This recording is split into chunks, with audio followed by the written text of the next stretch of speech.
premyer ministr, ministr degan qarindoshlarim yo'q-da. Pulingizga qarab muomala qiladi. 5 yildan keyin qaysi davlatda ko'rasiz? O'zbekistonda Juda boshqacha eshitildi bu gaplar. O'zbekiston hozir eng katta kasbiy jarlikda turibmiz. Kitobdagi ma'lumotni yodlab olishni sani aqlli qilmaydi. Lekin bizda aslida bilimimiz 80% yodlash-ku. Kir havoni o'zimizga yutib olamiz va yangi kislorod ishlab chiqaramiz. Nima mashinada keldingiz? Avtobusda keldim. Sizda shunaqa holatlar bo'lganmi? Puldan qiyinchilik. Ojiz odamlar qiyin vaziyatlarni keltirib chiqaradi. Qiyin vaziyatlar kuchli odamlarni keltirib chiqaradi. Bu yerda hech qanaqa magiya yo'q. Hammasi bilimdan rivojlanib eng zo'r joyda turasan yoki sen o'sha eng zo'r joyda turish uchun g'ish bo'lasan. Bitta maqsad qo'yilgan. Men yoki shogirdlarim shu narsani qiladi. Birinchi O'zbekistonlik Nobel mukofoti sovrindori bo'lish. Lekin qulog'ini ushlaganda odam ko'pincha yolg'on gapirar ekan. Yo'q, men Startapimizni запустить qilsak, hammasi cho'tki bo'ladi. Assalomu alaykum. Bugun Unicorn Tech podkastimiz mehmonlari haqiqiy muhandislar va prezident tanlovida BYD yutib olgan E'zoz aka, Diyorbek. Diyorbek nima qilganlar? 10 ta daraxt kislorodini beradigan, havo tozalaydigan apparat ishlab chiqqanlar. Laylo opa va Firdavsbek bular media proyekt direktorimiz, Yoshlar Ventures. Bugun menga qo'llab-quvvatlab yordam berib turadilar. Demak, boshladik.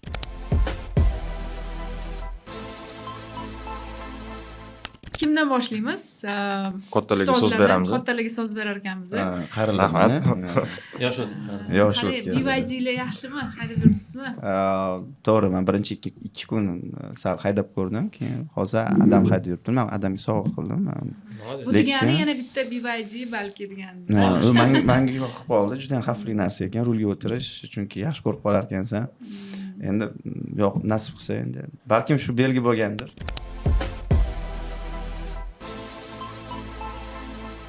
Demak, o'sha havo tozalovchi havo loyihalari haqida gaplashaylik. Oddiy filtrlardan nima farqinglar bor? Bu savolga javobdan oldin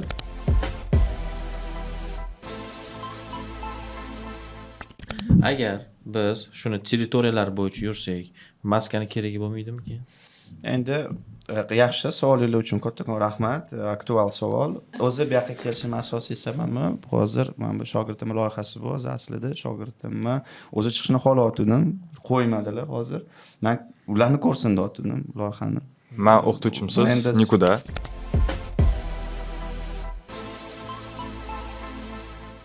Brendi sifatida bu chiqishini xohlayotgandim, chunki ularning mehnati. Endi savolga qaytadigan bo'lsak, havoni tozalash kerakmi yo havo chiqarish kerakmi, ishlab chiqarish? Mana shu savolga birinchi javob bera olaylik.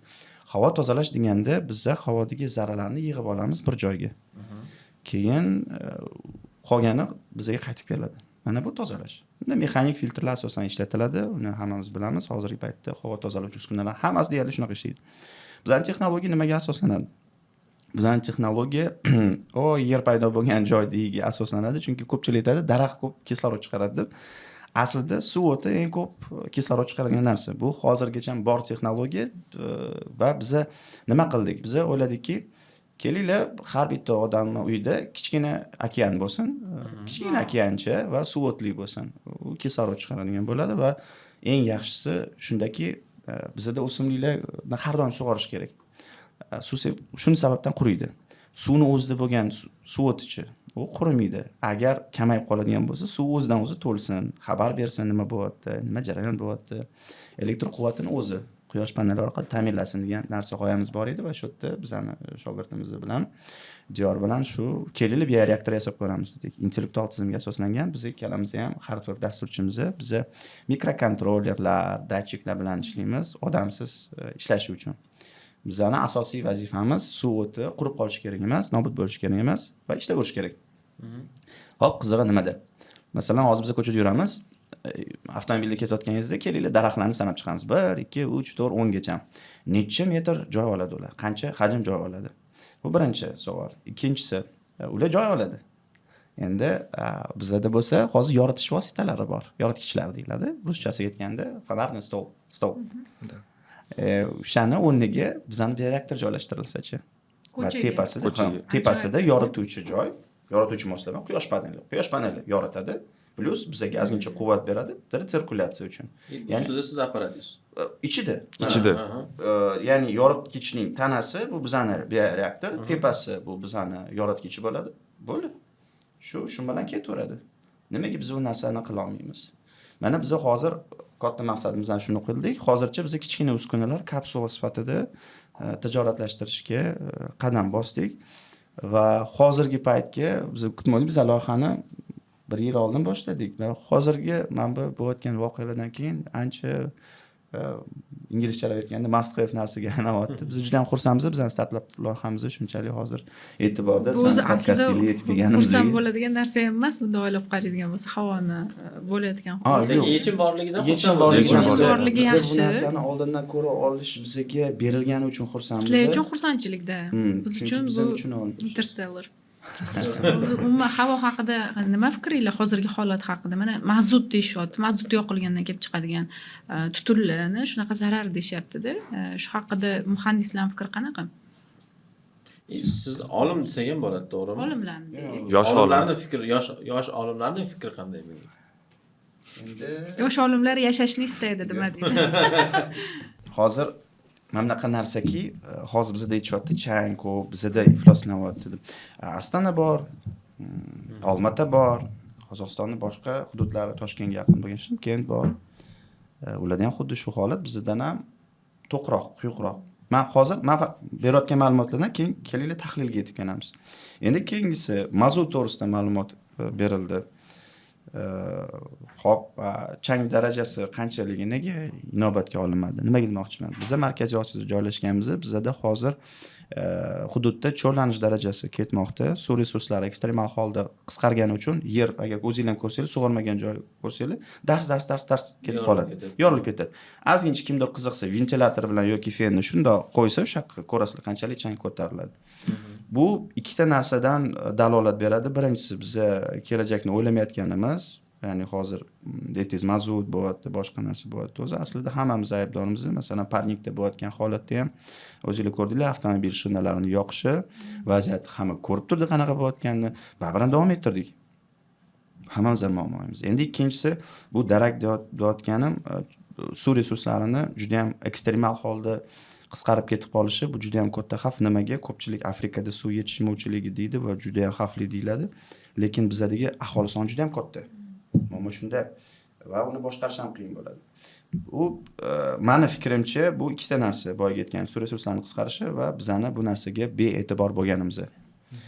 Xalq sifatida, millat sifatida kelajakni ko'ra olish qobiliyatimizni orqaga surib qo'yib, o'zimizning ehtiyojlarni oldinga qo'yganimizning belgisi. Tushunarli. Diyorjon, sizdan ham bu narsalarni so'raylik. Bu g'oya qanday kelgan? Bu g'oya men Respublika Olimpiadasiga final bosqichiga chiqqanimda bitta misol bo'lgan. Xlorella to'g'risida. Men o'sha misolni yecha olmaganman.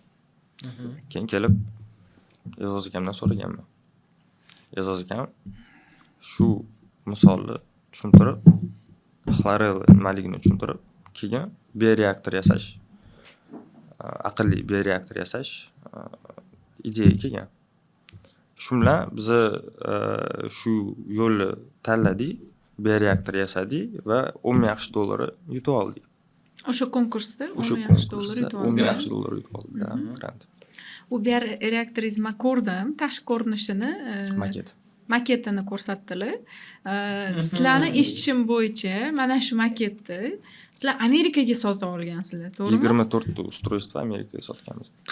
Qayerga sotgansizlar, qanday sotgansizlar, qanaqa qilib Amerikadan sizlarga oluvchilar chiqdi? Shu joyini aytib beringlar. Va nimaga O'zbekiston emas? O'zi aslida oldingi loyiham bor edi. Bu suv tozalash texnologiyasi bo'yicha edi. Men bu bo'yicha falsafa doktorini ham himoya qilganman. Va o'sha paytda biz World Trade Center bilan shartnoma imzola oldik va sotuv qilgan edik. Shu asosida AQSh bilan ishlash tajribasi kelib chiqdi. Bu gap tashkilot yoki anaqada emas, sotuv jarayoni. Mana bunaqa narsa borki, Amerikada fondlar bor, ular kelajakda rivojlanishi mumkin bo'lgan loyihalarga e'tibor berishadi va u qani isharmikin yoki yo'qmi degan savolni o'zlariga qo'yishadi. Ularga nima motivatsiya bor? Bizga berilgan moliyalashtirish ulardagi soliq tizimida ozgincha o'ziga yarasha foydalar beradi va undan tashqari ularni innovatsiyalarni qo'llab-quvvatlovchi tashkilot sifatida ommaga namoyon qiladi. Ya'ni shunchalik e'tibor biz bu narsadan juda ham xursandmiz va shu moliyalashtirish asosida biz o'sha uskunalarni joylay olish imkoniyatiga ega bo'ldik. Buni aslida sotuv deyish ham noto'g'ri, bu aslida innovatsiyaga bo'lgan yordam va bizani tashabbuskorligimizni qo'llab-quvvatlash deb qabul qilishimiz mumkin o'zi aslida. Lekin sotgansizlar, nechta sotgansizlar va qanchadan sotgansizlar? $430 dan. $430 Kichkina bitta o'sha device. qurilmani, device $430 dan sotishgan. Nechta sotgansizlar? 24 ta. 24 ta. Uni qanday qilib eksport qilgansizlar? Oxirgachami? Bo'pti, hop. Endi qanaqa bo'ladi? Yo'lbekga gapga solaylik, jitta bularda gapga o'xshayapti. Mana narsa borki, o'zi sog'liq degan narsa bor. Sizlarda bir gap borga o'xshayapti. Hozir mana bunaqa narsaki, 20 ta emas-da bu. Menimcha gap 20 ta emas. Podpolniy menimcha katta-katta firmalar yo'mish qilib. O'zi aslida bizani sotadigan narsamiz nimadan iborat bo'ladi? Konstruksion yechim, dastur va konstruksiya uchun kerak bo'lgan asosiy elementlar bor. O'shalar bo'yicha rekomendatsiyasi va uni yig'ish bo'yicha to'liq monitoringini biz olib bordik. Va u yerdagilar keyinchalik o'sha konstruksiyani bizning dasturimiz asosida ishga tushirdi. Shu narsa va bizda hozir yutug'imiz shundan iborat bo'lyaptiki, bizning algoritmimiz yengil, dastur ishlash algoritmi yengil, shuni hisobiga oddiy chiplarda ham ishlayveradi. Sodda tilda aytganimizda. Shu yutug'imiz bor edi. Shu algoritmga ular qiziqdi. Hozirgi paytgacha uni zo'r deyishimiz mumkinmi? Unchalik emas, undan ham zo'r qilishimiz mumkin. Shuning uchun buni erkin tarqatish. Nimaga biz bu narsani qilyapmiz? Biz bir marotaba AQSh bozoriga kirdik. Nimaga biz u narsani yana takrorlamaymiz degan narsa kerak bizga. Masalan, Hindistonda eng zo'r dasturchilar chiqadigan degan ichki qabor fikr bor. Bozorda umumiy. Nega O'zbekistonning muhandislari eng zo'r bo'lishi mumkin? Narxi past bo'lsa ham sifati baland bo'ladi ularning ishini degan trendni kirgizishimiz kerak. Amerikada O'zbekiston mahsuloti trend bo'lsa, bu butun dunyoda trend bo'ladi. Buni tan olishimiz kerak, chunki Amerika bozori eng tez rivojlanuvchi va reklamaga muhtoj bo'lmagan bozor hisoblanadi. Bizda hozir o'zbeklar sifatida o'zbeklar nafaqat migratsion ishlar, qurilishda, tozalashda ishlashi mumkin, balkim ta'limda, innovatsiya, ishlab chiqarish, startup, biznes da ishlashi, ya'ni intellektual jihatdan ham kuchli shaxslar kelib chiqadigan mamlakat sifatida ko'rsatmoqchimiz. Juda zo'r. Amerikada meni bitta o'ylantirgan narsa Amerikaga sotishdi deyshganda, sizlarda patent bormidi? Ular sizlar ishlab chiqarilgan o'sha qurilmani o'zlashtirishgani yo'qmi? Mana shu savol tug'ildi. Hozirgi paytgacha bizda faqat dasturga patentimiz bor. Endi konstruksiyaga e'tibor beradigan bo'lsak, boya aytdim, oddiy mikrochipda ham ishlashi mumkin, konstruksiya ham bor. Datchiklar standart holda uni qaytadan yasash mumkin. Mayli, biz patent qo'yaylik konstruksiyaga. Sal elementini o'zgartirib yana chiqarish mumkin. Men yana bir marta qaytaraman. Bizning asosiy maqsad O'zbekistondagi loyiha qanaqa ishlaydi, Amerika bozorida qanaqa tajriba bo'ladi. Bu biz uchun. Nimaga bu narsa kerak? Biz spin-off kompaniya ochmoqchimiz. Loyihalarimizni moliyalashtirishni tashqi joyga konstruksiyalar, loyihalar, dasturlarni sotish. Mana bizning asosiy maqsadimiz. Uskuna emas. Xitoyga konsepsiyasi juda ham zo'rki, lekin farqli o'laroq biz raqamli mahsulot sotmoqchimiz. Hozir sekin-sekin shu trendga yetib kelamiz. Bir xil narsalar borki, sun'iy intellekt qila olmaydi. Mana biz mana shu kamchilikdan foydalana olmoqchimiz. Mana bu hozir bizning kichkina eksperimentlarimiz. Xolos bo'ldi.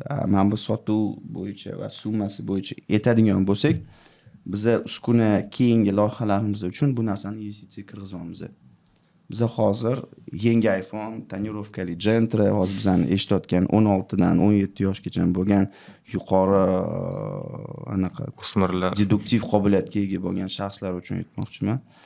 Biz kelajakka investitsiya qilmoqchimiz. Chunki hozir biz 17 Pro Max bilan qora Gentra bo'lmasin, lekin 5 yildan keyin biz u narsalarni sotayotganda narxga qaramaymiz.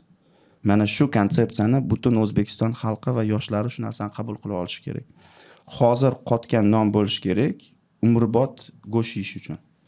Lekin afsuski bizda u falsafa yo'q. Biz hozir shu falsafani trendga kirgizishimiz uchun bizga Elon Muskga o'xshagan odam bo'lish kerak. Odamlar bo'lish kerak. O'shaning uchun men o'zim shogirdlarimga shu keyslarni tarqataman. Diyordan tashqari yana ko'p talabalarimiz bor, juda ham katta loyihalar. Masalan, Jamil bor. Sun'iy intellekt bo'yicha o'zi hisobot yozadi talabaga. Amaliyotda yurgani telefon orqali kuzatiladi, o'zi yozadi. Yolg'on ajratish bo'lmaydi. Talaba sifatini, ta'lim sifatini oshirish uchun.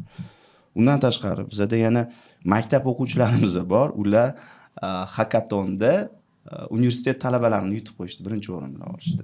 Qaysi sohada? Dastur kod yoziladi. Ya'ni o'sha hardware dasturlash bo'yicha. Meni soham hardware, men boshqa narsani o'rgatmayman bolalarga. Shu sohada hozir natijalar bor. Va men bitta narsani ko'ra oldimki, men bolalarga tushuntira olaman. Men hozir shu imkoniyatimdan foydalangan holda o'sha Elon Musklarni chiqarishimiz kerak. Gap zo'r loyiha bo'lmasin, loyihaga trend bo'lsin. Bizda afsuski bu trend yo'q. Kim nima desin, hozir siz bilan boramiz, metroga yoki avtobusga o'tiramiz. Mana qo'lingizdagi barmog'ingiz yetadi, kitob yoki notebookda nimadir yozib o'tirgan bolani topish uchun. Lekin sizni meni hammamizdan yig'ib qo'limizga yetmaydi, Instagram bilan TikTokda o'tirgan bolalar nechtaligini sanash uchun. Bormi bu fakt? Bor. Bu qo'rqinchlikmi? Bu qo'rqinchli emas, bu treyler, bu ayanchli. Chunki qachon u vrach bo'ladi. Qachon u muhandis va arxitektor bo'ladi. Uy quliydi, inson o'ladi, avtomobil yurmaydi, samolyot uchmaydi. Mana nima degani ta'lim muammosi. Hozir siz bilan olib kelamiz yana ta'lim. Olimpiadada qatnashgani uchun shu savol keldi. O'sha savol bo'lgani uchun menga keldi. Men oldin o'qiganim uchun reaktor yasa oldik, uni harakati uchun u sotildi. Bu yerda hech qanaqa magiya yo'q. Hammasi bilimga chanqoqlik. Buni savoli bo'ldi. Nimaga bundan sen yecholmani? Bo'ldi, shundan boshlandi. Menga kerak mana shunaqa savol beradigan odamlar. Shunaqa ekandek bo'ldi. Olimpiadada yutqizdi. Hamma yo tanish bilish bo'lib ketgan, yoki yana nimadir edi, qanaqadir edi, mashina yutganda kimlar qarashyapti, nimalar bo'ldi. Qachongacha shunaqa? Men oddiy o'qituvchi bilan ichki ishlar hozir ham nafaqadagi odam bilan o'qituvchining bolasiman. Meni premyer ministr degan qarindoshlarim yo'q-da. Nimaga menga shu savol? Men tegdi, lekin to'g'ri tegdi, men e'tibor bermayman. Butun odamlarda shunaqa fikr ketyapti-da, o'qiydigan bo'lsang, olamni olasan. Hozir ko'pchilik o'qiyapti. Kimga o'qiyapti? Dasturchiga o'qiyapti. Kimga? Front-endchiga. Trenddagi kasb. 2 yildan keyin tugaydi o'sha trend. Biz hali ham o'qiyveramiz o'sha soha bo'yicha. Hamma chiqaraveradi o'quv kurslari ham. Sun'iy intellekt front-endda to'liq qoplab bo'ldi. Deyarli. Adobe degan kompaniya bor, Oracle. Ular front-endda mamiyatda ham narsa bor. Chizib qo'yasiz yosh bolaga o'xshab. Bam, sayt ustki joyi tayyor bo'ldi. Yo'q front-end, bo'ldi, tugadi. Hozir front-endchilar kommentariyada yozasizlar, omad tilayman. Bu bor darsida hozir. Va hozir ChatGPT 5.2 chiqadi, xudo xolasa. Uni ishlash mashinasi undan ham yuqori 2028-yilga kelib kvant kompyuteri ulanadi Microsoft Gemini'ga. Kvant kompyuteri degani hozirgi kompyuterni eng zo'rini olib kelib qo'ysangiz, 10,000 barobar undan tez ishlaydi. Hozir savol bersangiz, bam tez chiqib kelaveradi. Endi o'sha mexanizm paydo bo'lgandan keyin nahotki biz dasturchilarni o'rnini almashtirishimiz kerak emas. Almashtiramiz. Shu yerda kuchli bilimlilar kelib, oldindan muammo borligini ko'ra olishimiz kerak. O'zbekiston hozir eng katta kasbiy anaqada turibmiz, jarlikda turibmiz. Bizga kelajakda qaysi kasb kerakligiga degan savolni to'g'ri qo'yishimiz kerak.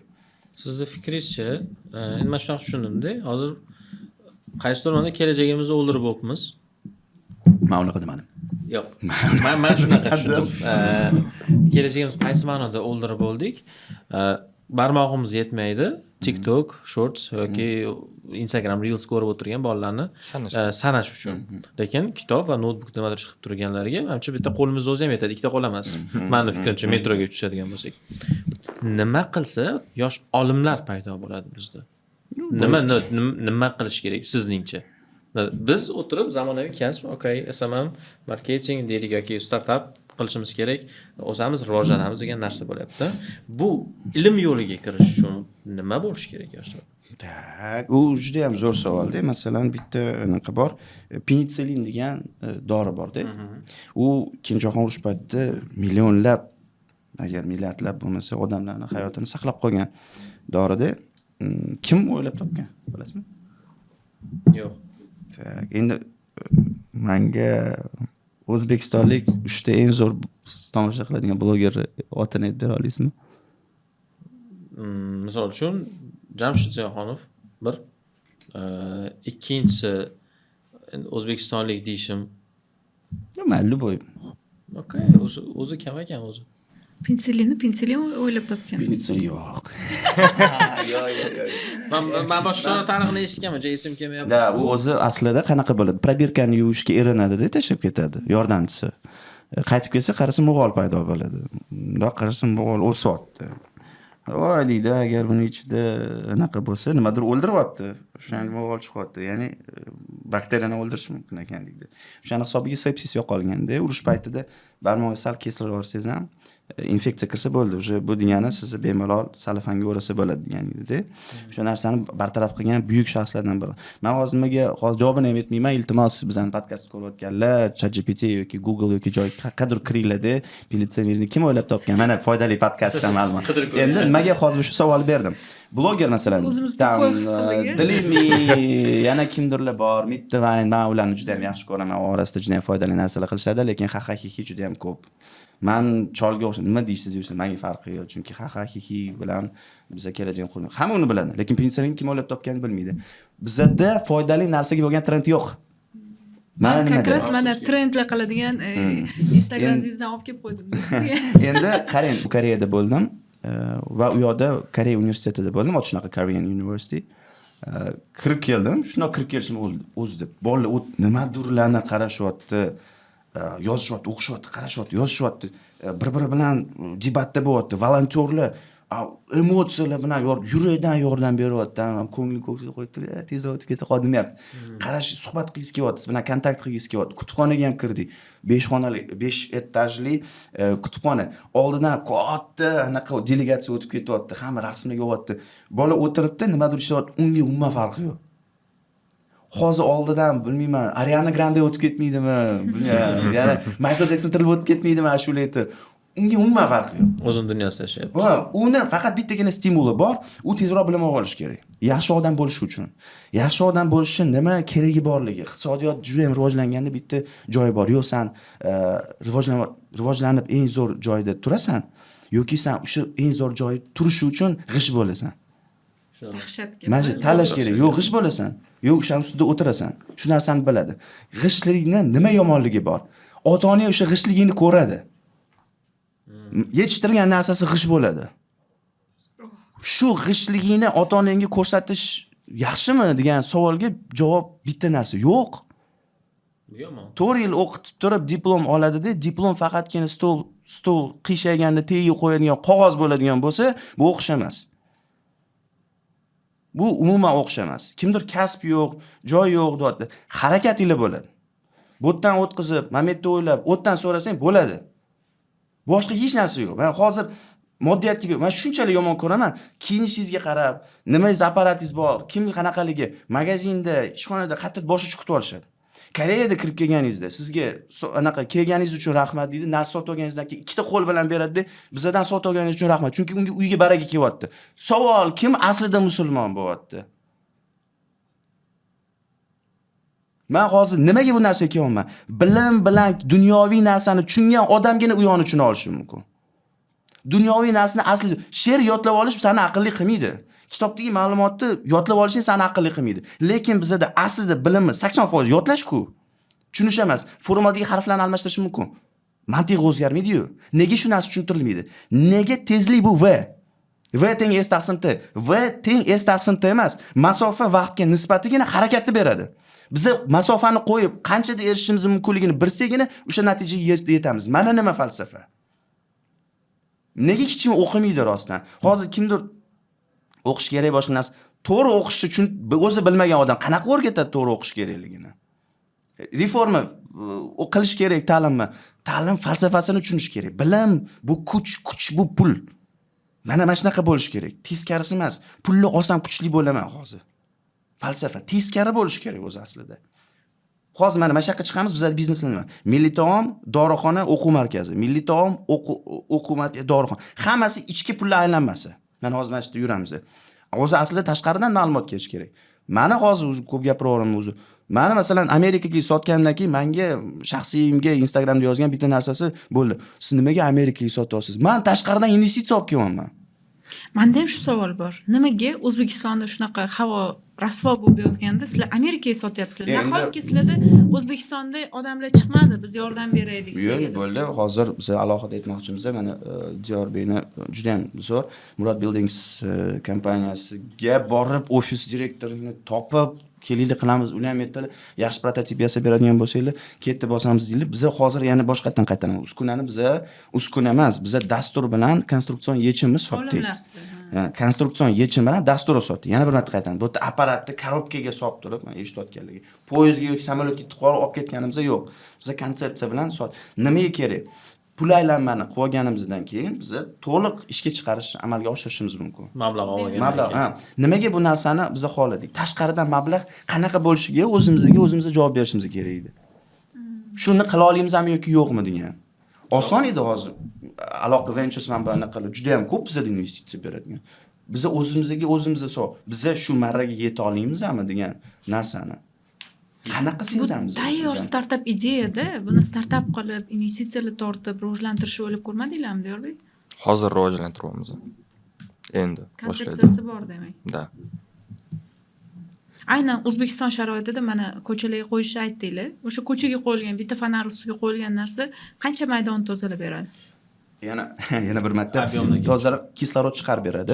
Kislorod chiqaradi. Endi boya aytganimizdek, suyuqlikning litr hajmiga bog'liq bo'ladi. Biz boyaga aytganimizdek, Diyor to'liqroq ma'lumot beradi hozir. 15 litri 25 dan 35 kub metrgacha havo ishlab chiqaradi. 15. Buni ichidagi o'sha mahsulotni xlorella dedingizmi? U qancha masalan uni qayerdan olasiz? Qanday ishlab chiqariladi u? Va qancha muddat ketadi bitta masalan to'ldirilsa u? Aytganimdek, bitta xlorella ishlatilgandan keyin 2-3 oyda bir marta almashtiriladi. Uni hozir hamma yoqda sotishyapti. OLX, KX da ham ko'rdik, 5 litr 35 mingga sotishyapti. Oldin qimmat edi, oldin O'zbekistonda bunaqa narsalar o'stirilmas edi, ishlab chiqarilmas edi. Hozir erkin bo'lganligiga hamma yoqdan topsa bo'ladi. Uni o'zingizlar ishlab chiqarish, xlorellani o'stirish yo'llarini o'ylab ko'rmadinglarmi? Endi qarang, eng asosiysi bu yerda endi men javob bersam, innovatsiya vazirligiga alohida rahmat aytmoqchimiz, chunki Innovik degan forumi bor har doim. Biz o'sha yerda aylanganda xlorellani yetishtirib arzon narx sotadigan startap bor ekan. Ularni tez yetishtiradigan. Mana shunaqa bo'ldi. Biza bilan sizlar integratsiyada biza vaqtdan yutamiz. Biza konstruksiya ko'proq aytib, biza biologmiz emasmiz. Bizani hozir xlorella yetishtiraylik, hop texnologiyasi bilan tanishtirib, ammo xato qilib qo'ysak ketdi. Yaxshisi hamma narsani o'zini mutaxassisi. Biza temir tersiy bilan ishlaymiz Diyor bilan. Bo'ldi, boshqa narsa qilmaymiz. U yog'ini ekspert bilan ishlaymiz. Aziz aka, Diyor aka, mana bitta savol paydo bo'lyapti-da. Biz kislorod ishlab chiqaramiz deyapmiz, va bizda hozir trendda uni tozalash, ya'ni havoni tozalash. Kislorod ishlab chiqarilganda masalan produktlarni qo'yganimizda, apparatlarni qo'yganimizda biz havoni tozalashimiz kerak bo'lmaydimi yo u ham kerakmi bizga? Hozirgi situatsiyadan kelib chiqib, albatta. Vaqt o'tgan sari holat o'zgarganda javoblar har xil bo'ladi. Hozir qanaqa bo'ladi javob? Biza javob shundaki, biz kir havoni o'zimizga yutib olamiz va yangi kislorod ishlab chiqaramiz. Yani tozalash prosesi ham bo'ladi bu yerda jarayonda. Chunki aniq hozir ko'ruvchilarda savol bo'ladi-da. Stop, nima deyapti bu degan narsani keyin jaydarchasi tushuntirib berib, uzr, uni bo'lsa bir shapaloq urganda tushuntirilishi bo'lsin. Men bunaqa narsa aytmoqchiman. Masalan, yopiq joy bor. Yopiq joyda siz o'tirasiz va siz havodan nafas olasiz va nafas chiqarganingizda CO2 chiqadi. Shu CO2 unga kerak havo chiqarish uchun. Mana zanjir bo'lib ketadi sirkulyatsiya. Endi boyaga aytayotgan narsamiz bor edi, mayda zarrachalar. 2,5 ppm hajmidagilar, ularni mexanik filtrsiz tozalab bo'lmaydi. Bizda faqat bu yerda qarashib olishimiz mumkin, havoning miqdori, toza havoning miqdori yopiq joylarda, ochiq yo'llarda nisbatan ko'proq bo'lishini. Bu degani hozir mamnun qo'ysak, xuddi Garri Potter kinosiga o'xshab qora bulutlar yoyilib, Voldemort o'rtada yaxshi bo'lmaydi hech qanaqa. Yo'q, bu haqiqat, bu ilm bo'lish, bu bioreaktor, bu o'simlik va u qolganlarga qaraganda ko'proq kislorod ishlab chiqaradi. Bizada ikkita yo'l bor, boyagi aytgandek. Yo butun havoni tozalaymiz. Men bekorga Astana va Olmatani misol keltirmadim. Tozalash, ularni ham tozalash kerak ekan. Endi teparoq ko'tarilamiz. Voy, o'ta Tatariston bor. Ularni ham tozalash kerak ekan. Yo'q, bu yoqqa sen Xitoy, voy, uni ham tozalash kerak ekan. Muammo shundaki, havodagi changlar ko'tariladi, shamol oqimi kelgandan keyin o'sa ekan bizga kirib keladi. Bizning ikkita yo'limiz bor. Havo sirkulyatsiyasini tezlashtirishimiz kerak. Tez ketadigan qilib va ikkinchisi kislorod boyitilgan infrastruktura. Shu sababdan mamlakatimiz rahbari katta yashil hududlarni tashkil qilish to'g'risida qaror imzoladi. Tezda shu narsa amalga oshirilyapti hozir. Chunki yashil hudud ko'p kislorod degan. Biz ham shu narsani qilmoqchimiz. Ko'p kislorod faqat kichkina hajmda bo'lsin, nomizda, kichkina joy olsin, kompaktni kam yig'ilsa ko'p bo'ladi. Ya'ni qatra yig'ilib daryo bo'ladi degandek, biz o'sha okeanni hosil qilmoqchimiz edi. Respekt. Hozir mana shuni har bitta odam uyda bo'lishi uchun sizlarga qanday yordam kerak? Shuni ishlab chiqarishga qo'yish uchun, masalan, O'zbekistonda ommalashtirish uchun. Men qiziqib qoldim, uyga qo'ymoqchiman. Masalan, boshqa nomini aytmay, qanaqadir marketplace-ga kirib, biz mana shu narsani zakaz qilib sotib olishimiz uchun. Bizga hozir Jahongir Ortiqxo'jayev keraklar. То есть tovarni vidga keltirib ishlab chiqarish uchun и как устройство buni sotish uchun. Jahongir aka Ortiqxo'jayev sizga yosh olimlar murojaat qilishmoqda. Boshqa nega aynan Jahongir aka, boshqalarchi? Jahongir aka eng zo'r biznesmen hisoblanadilar. Tajriba oshadi, sotuv ko'payadi. Ya'ni ularda tayyor bozor bor demoqchisiz. Bor. Bo'ldi, mana shu joyni reels qilib tarqatamiz. Jahongir akani atmetka qilib ketamiz. Har bitta odam uyida toza havo bo'lishiga harakat qilamiz, to'g'rimi? Hozir bizning yig'ilgan uskunamiz mana holatda-da. Mana shu holatda turibdi hozir. Biz uni bozor holatiga olib kelishimiz kerak. Bizda bittagina muammomiz kim investitsiyasi bo'lishidan qat'iy nazar va eng talab etiladigan narsa vaqt kerak bizga. To'liq bitta holatga olib kelib ishga tushirishimiz uchun. Hozir mana bu hozir bo'layotgan muammolarga biz hozir 1-2 haftada yechim toptirib, tap ko'chalarga qo'yib qo'ya olmaymiz. Nimaga bu narsa bo'lmaydi? Texnologiya to'liq tekshiruvdan o'tgandan keyin joylashsa, kelajakda foydasi keltirishini biz tushunishimiz kerak. Bu hozir wow, O'zbekiston yechim topdi degan narsaga emas, wow, O'zbekiston yechim topdi va u ishlaydi degan narsa bo'lishi kerak. Ish oxirigacha bitishi kerak. Ish, albatta, oxirigacha. Masalan, biz aytaylik, masalan, batareykalar ishlab chiqarish zavodini qurdik, batareykalarni hammaga berdikda, batareykani qayta ishlab chiqarish zavodimiz yo'q. Shuning uchun axlat yig'ilyapti-da, katta ekologiyani dabdala qilamiz. Lekin bizda batareykalar bor. Nima bo'lish kerak emas-da. Biz shu narsa hamma narsani inobatga olib ko'rdingiz, hozir bizda xlorella o'lgandan keyin ham nima qilamiz? Uni qadoqlab baliq fermalarga sotamiz. Hech qanaqa tashlash bo'lish kerak emas. Chiqadi kerak emas. Isrof, uvol hech narsa bo'lish kerak emas. Yaponiyani falsafasi bo'lish kerak deb o'ylayman. Har bitta texnologiyada. Shu menimcha. Mana shu uskunani yasash davomida sizlarda faillar bo'ldimi? Ya'ni qo'y bu ishingni qilma, nima qilsan, baribir tenga qilma degan odamlar bo'ldimi, Diyorbek? Ko'p. Ko'p ayting. Hammasi. Yo'q, Mirzo Ulug'bek vorislardan boshlaylik. Mirzo Ulug'bek vorislardan boshlasak, Nima u? Yosh olimlar uchun tanlov, yangi innovatsion proyektlar bo'yicha bizni topshirdik. Men bordim, prezentatsiya qildim. Ikkiga men juda ham katta natijalar kutib shu proyekt bo'yicha. Lekin bir xil yaxshi odamlar tufayli biz o'rin olmay qoldik. Mirzo Ulug'bek vorislarida sizlar o'rin olsanglar, bu sizlarga nima berardi? Mana bunaqa narsada, bu birinchi dastlabki investitsiya va loyihani borligi va u ishlagani to'g'risida dastlabki element. Kimdir ko'rish uchun yoki aloqaga chiqish uchun. Nimaga men unga aytdim, ko'rgan dedim, vaziyat qanaqa bo'ladi deb. Bu birinchi ko'rik tanlovlardan bittasi edi. Chunki men ham o'zim loyihamni ishlab chiqib, sotib, mamlakatimiz rahbariga ko'rsatishgacha ham ancha qiyinchiliklar bo'lgan va shu joyda pishib kelish kerak edi. Shu yo'ldan o'tadi deb. Mirzo Ulug'bek vorislari to'g'risida gapirgan ekan, men hozir bir narsani aytmoqchimanki, hakamlik bu nisbiy narsa. Odam o'zini nuqtai nazaridan qarab, qaysi loyiha yaxshi, yomon deydi. Bu yerda hech kim aybi ham yo'q o'zi aslida.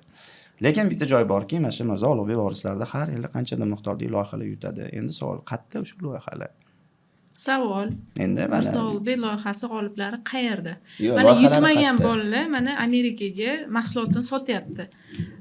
yutgan g'oliblarni ham balki yaxshi bolalar bordir.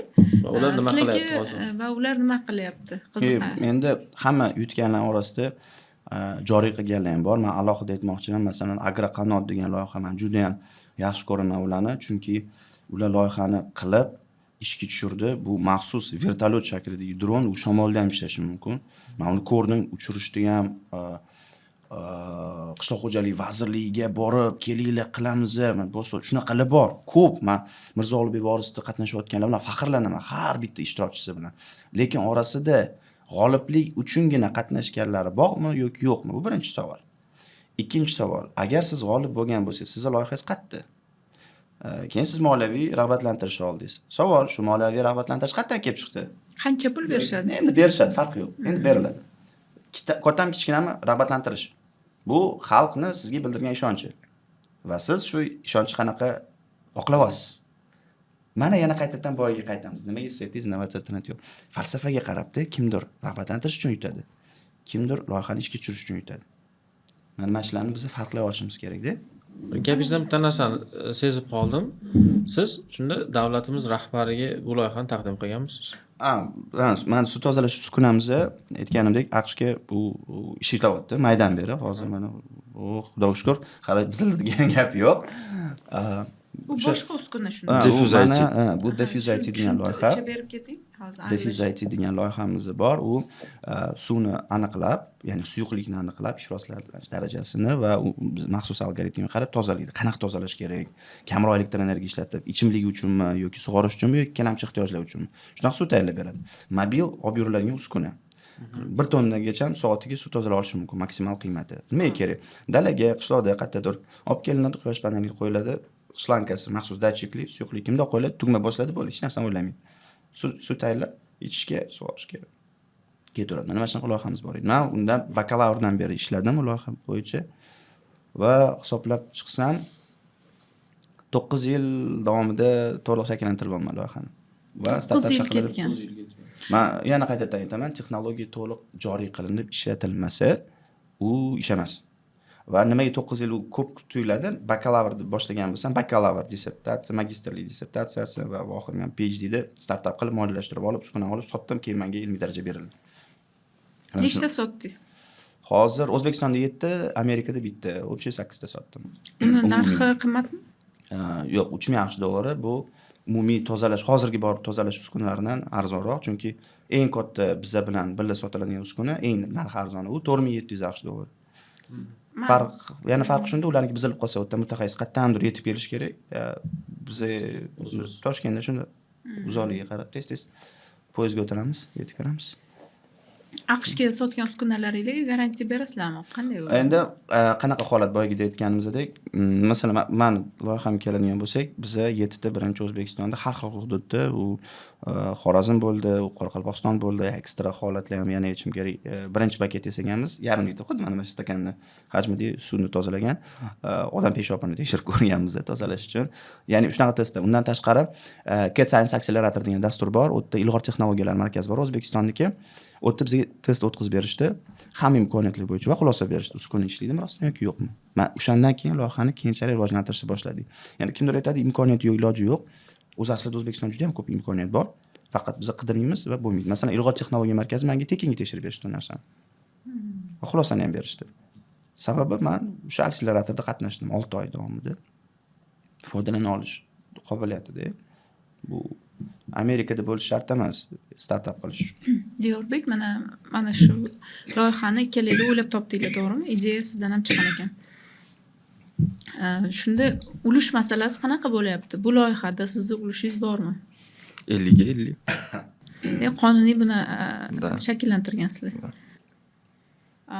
Eshitishim bo'yicha sizlar Amerikada sotuvni yaxshigina yo'lga qo'yibsizlar. Agar sir bo'lmasa, u qanaqa amalga oshirilyapti? Shu haqida ham ozgina ochilib ketasizmi o'zingizga? Bizda ko'p informatsiyalar bor. Sizlar ikkalanglar orasiga devor qo'yib qo'yishim kerak shekilli. Bir-biriga qarasa javoblar chiqadi. Menimcha oldimizda bir ancha milliarder odam o'tiribdi. Yo'q, narsani to'g'risiga qaraganda to'g'ri topib qo'ydimi? Yo'q, to'g'risini aytganda hozir mablag' keladi, qaysidir loyihaga boshqa nimagadir ketadi. lekin juda yaxshi olimlarimiz Investitsiya boyisin, uchun hali- olimlarimiz milliarder bo'lsin. Loyihani to'liq ishga tushishi uchun mana hozir ko'pchilik aytadi-yu, startap qilmasdan, investitsiya jalb qilmasdan turib, ko'rganda xuddi katta pullardek ko'rinadi. O'zi aslida keyingi investitsiya qadami uchun bu juda ham ko'p talab qilinadi va hozir mana bu konstruksiya uchun miqdor sotilgandan keyin u diskret holda berilib boriladi, mablag'i bitta mana sizlarga deb keladi va u kerakli uskunalarga, kerakli elementlarga ketadi. Endi boyagi narsa to'g'risida aytganimizdek, bu birinchi eksperimentimiz edi. Keyingi bo'ladigan jarayonni loyiha to'liq mani shogirdimniki va uni keyingi rivojlanishi yoki rivojlanmasligi uni yo'li. Mana hozir sizlar bilan podkastga ham kelganimda podkast qayerdan kelib chiqqanini ham xabarim yo'q edi, bekor aytganim yo'q. Faqat Podkast qiziq bo'ldi. Bizning ishxonaga kelib qoldilar Diyorbek. Loyihalarini aytdilar. Men o'zi eko loyihalarga qiziqib yuraman. Bu bolani ushlash kerak, tez podkastga borish kerak. Shunaqa qilib, men ustozim bor dedilar. Ustozim juda ham chiroyli gapiradilar va chiroyli ishlar qiladilar dedilar. Shuning uchun sizni olib keldik.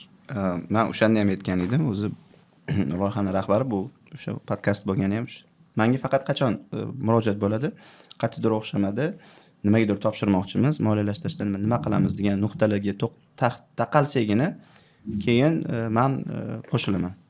Ungacha ham u erkin qilish kerak, nimaga? U yiqilib ko'rish kerak, u ko'rish kerak. Men xuddi men Mirzo Ulug'bek vorislari bo'ladimi, boshqasi bo'ladimi? Aldanib ham ko'rish kerak, tushib ham ko'rish kerak. Men pulga tushmasini boshqa vaziyatlarga. Mana shu joyda endi Diyorbekdan so'raylik, aldanish u qanaqa vaziyatlar ular? Shunaqa qiyinchiliklardan gapiringlar. Chunki hozir hammasi osongina, sizlar bunda yasagansizlar, Amerikaga sotib bo'lgandan keyin oson olgansizlar. ko'rinadi. Masalan, urushdan chiqqan odamdan keyin so'rasangiz, urush qanaqa bo'lgan desa, qiyin bo'lgan deydi. Bo'ldi. Qo'ygan aytmaydi. Masalan, Qanaqa qiyinchiliklar bo'lgan? Qanaqa to'siqlar bo'lgan? Menga hozir eng alam qilayotgan narsasi, sizlar buni Amerikada yo'lga qo'yayotganinglar, nega O'zbekistonda shu narsa massiv darajada ommaviy amalga oshirilmayapti? Bu bunaqa narsaki, bu sekin-sekin bo'ladi, kimlardir o'xshaydi, kimlardir o'xshamaydi. Hozir biz shunaqa davomimizda-yu, ko'p loyihalar bor O'zbekistondan moliyalashtirilib ish qilyapti o'zi aslida. Va ularni ko'rsatilishi yoki boshqa narsasini loyihaning egasi ham o'zi ham xohlamasligi mumkin. Masalan, bizda ham bo'ldi-ku, biz hech qayerda unaqa katta afisha qilganimiz yo'q. Chunki bizda hozir to'liq mexanizm ishga tushib ketgandan keyin hamma o'zi gapirishni boshlaydi avtomatik holda. Biz unga energiya sarflamaymiz. Diyorbek necha yoshsiz? 18. Diyorbek 18 yosh. Necha yoshdan boshlagansiz bu loyiha ustida ishlash? 16-17. Atrofingizdagi kursdoshlaringiz, do'stlaringiz qanaqa munosabatga bo'lishadi bu sizning yutuqlaringizga? Hamma maqtashadi. Maqtashadi, shundan jim bo'lib qolishadi. Jimib qolishib, unutib yuborishadi. Unutib qolishadi, keyin yana undirib yutib olsam. Qizlar xat yozmaydimi, Diyor aka? Yoshadi, ko'p yoshadi. Gapiravering, ustozga qaramang. Qanaqa bo'lgan o'zi aslida Interhouse litseyda tahsil olgan. Bu qismini ham siz aytib berasiz. Hozir bo'lsam ketdi, anaqa bo'lib ketib qoladi. Mayli, gapirishga bering bolaga, nima degan gap? O'rgansin. Diyorbek ham o'zini eshitaylik. Xuddi anaqaga o'xshab, sudga o'xshab, to'sh-to'sh. Indamasa hozir qizlaringiz haqida ham ustozingiz gapirib beradilar. Yo'q, qizim bo'lmagan. Qizim yo'q. Men o'qishda kuzatib yurganman. Faqat Formada yurib, vaqtida kelib, vaqtida ketadigan bola bo'lgan. Men endi o'ylab topmoqchi edim, biron bir qizni sevib qolib, mana shunaqa loyiha o'ylab topgan yigit deb nom qo'yamiz desam. Oq Rolls Royce'da o'tib ketgan bitta bola bilan bu bitta o'zi qolib ketgan, keyin o'ziga so'z bergan, men boyib ketaman deb. Yo'q. Shunaqa narsa bo'lmaganmi? Yo'q, bunaqa. Koreyskiy serialda. Koreyskiy darami. Interhouse litseyda tahsil olganman. O'qituvchim Ozoda Fezoz. Men ishkalchi bola bo'lganman. Hech o'xshamaysiz lekin. Hamma ko'rinishdan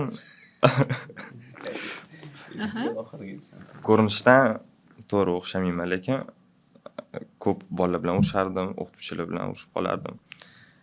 Lekin o'qishni ham tashlab qo'ymas edim. O'qishim bo'ladi. Chunki meni ustimda adam totalniy kontrol qilib turardilar. Men darsdan qochmaganman. Darsni propuskatsiya qilmagan. Endi bo'lgan propuskatsiya qilgan vaqtlarim, lekin borib proyekt qilgan. Shu. Ishondingizmi Firdavsga? Uncha emas. Nimadir o'xshamadi. Ishkalligiga ishondim. Darsdan qochib ustozim oldiga borib dars qilganman deyaptilar. Dars qilmaganman. To'g'ri borib gaplashib o'tirganmiz bir xil paytlarda, proyekt qilamiz deb gaplashib ketib qolgan, lekin ko'p vaqtda shu proyektga ajratganmiz. Nimaga? Chunki o'qituvchilar tomonidan menga qaraganda ishonch bo'lmagan. Bu bola hech kim bo'lmaydi degan gapni eshitib qolganimdan keyin harakat qilishni boshlaganman. Ishgalchilikdan bu loyihaga qanaqa qilib kelib qoldingiz? Shu sen odam bo'lmaysan deyishgan va bo'ldimi? Yo'q. O'zi shu asfaltga urushganmisiz ustoz bilan birga? Urushganmisizlar? Yo'q. bilmaganmiz. Juda qiziqda. hozir yo'lda akangiz man odam bo'lmaysan deyishgan, man qarang odam bo'lib ketdim deb keldilar-da birga kelganda. Menda shunaqa situatsiya bo'lgan. Meni ota-onam ildizim bilan o'sha ishkal zonasini uzib, Toshkentga olib kelib, kitobni o'rtasiga tashlashganda va undan keyin o'qishga qiziqish paydo bo'lgan menda.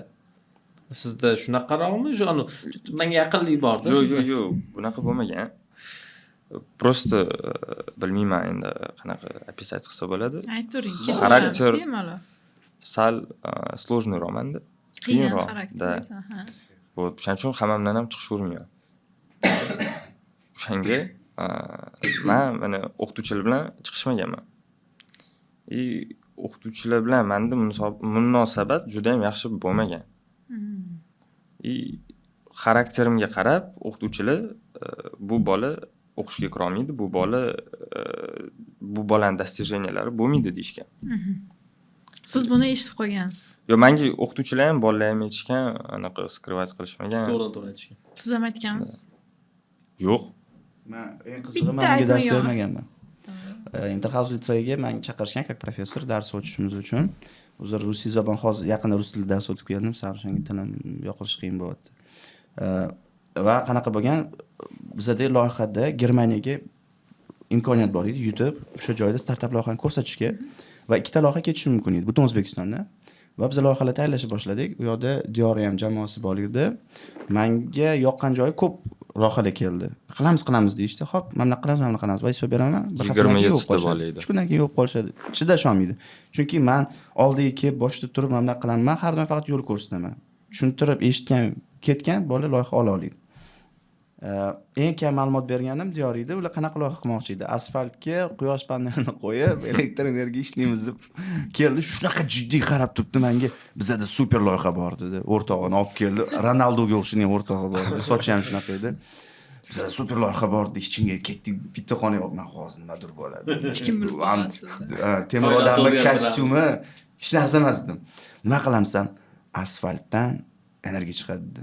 Zo'r loyiha-ku. Zo'r, quyosh panelini yerga tiqib qo'ymoq. Yaxshi-ku. Texnik. Bu shunday zo'r bo'ldi. Keyin u joyda ham emas, mayli xo'p dedim, anaqa qilganim yo'q, qilsa bo'ladi. Mana chunki bizda pedagogikada yo'lda bo'lmaydi-da, bolani sindirib bo'lmaydi.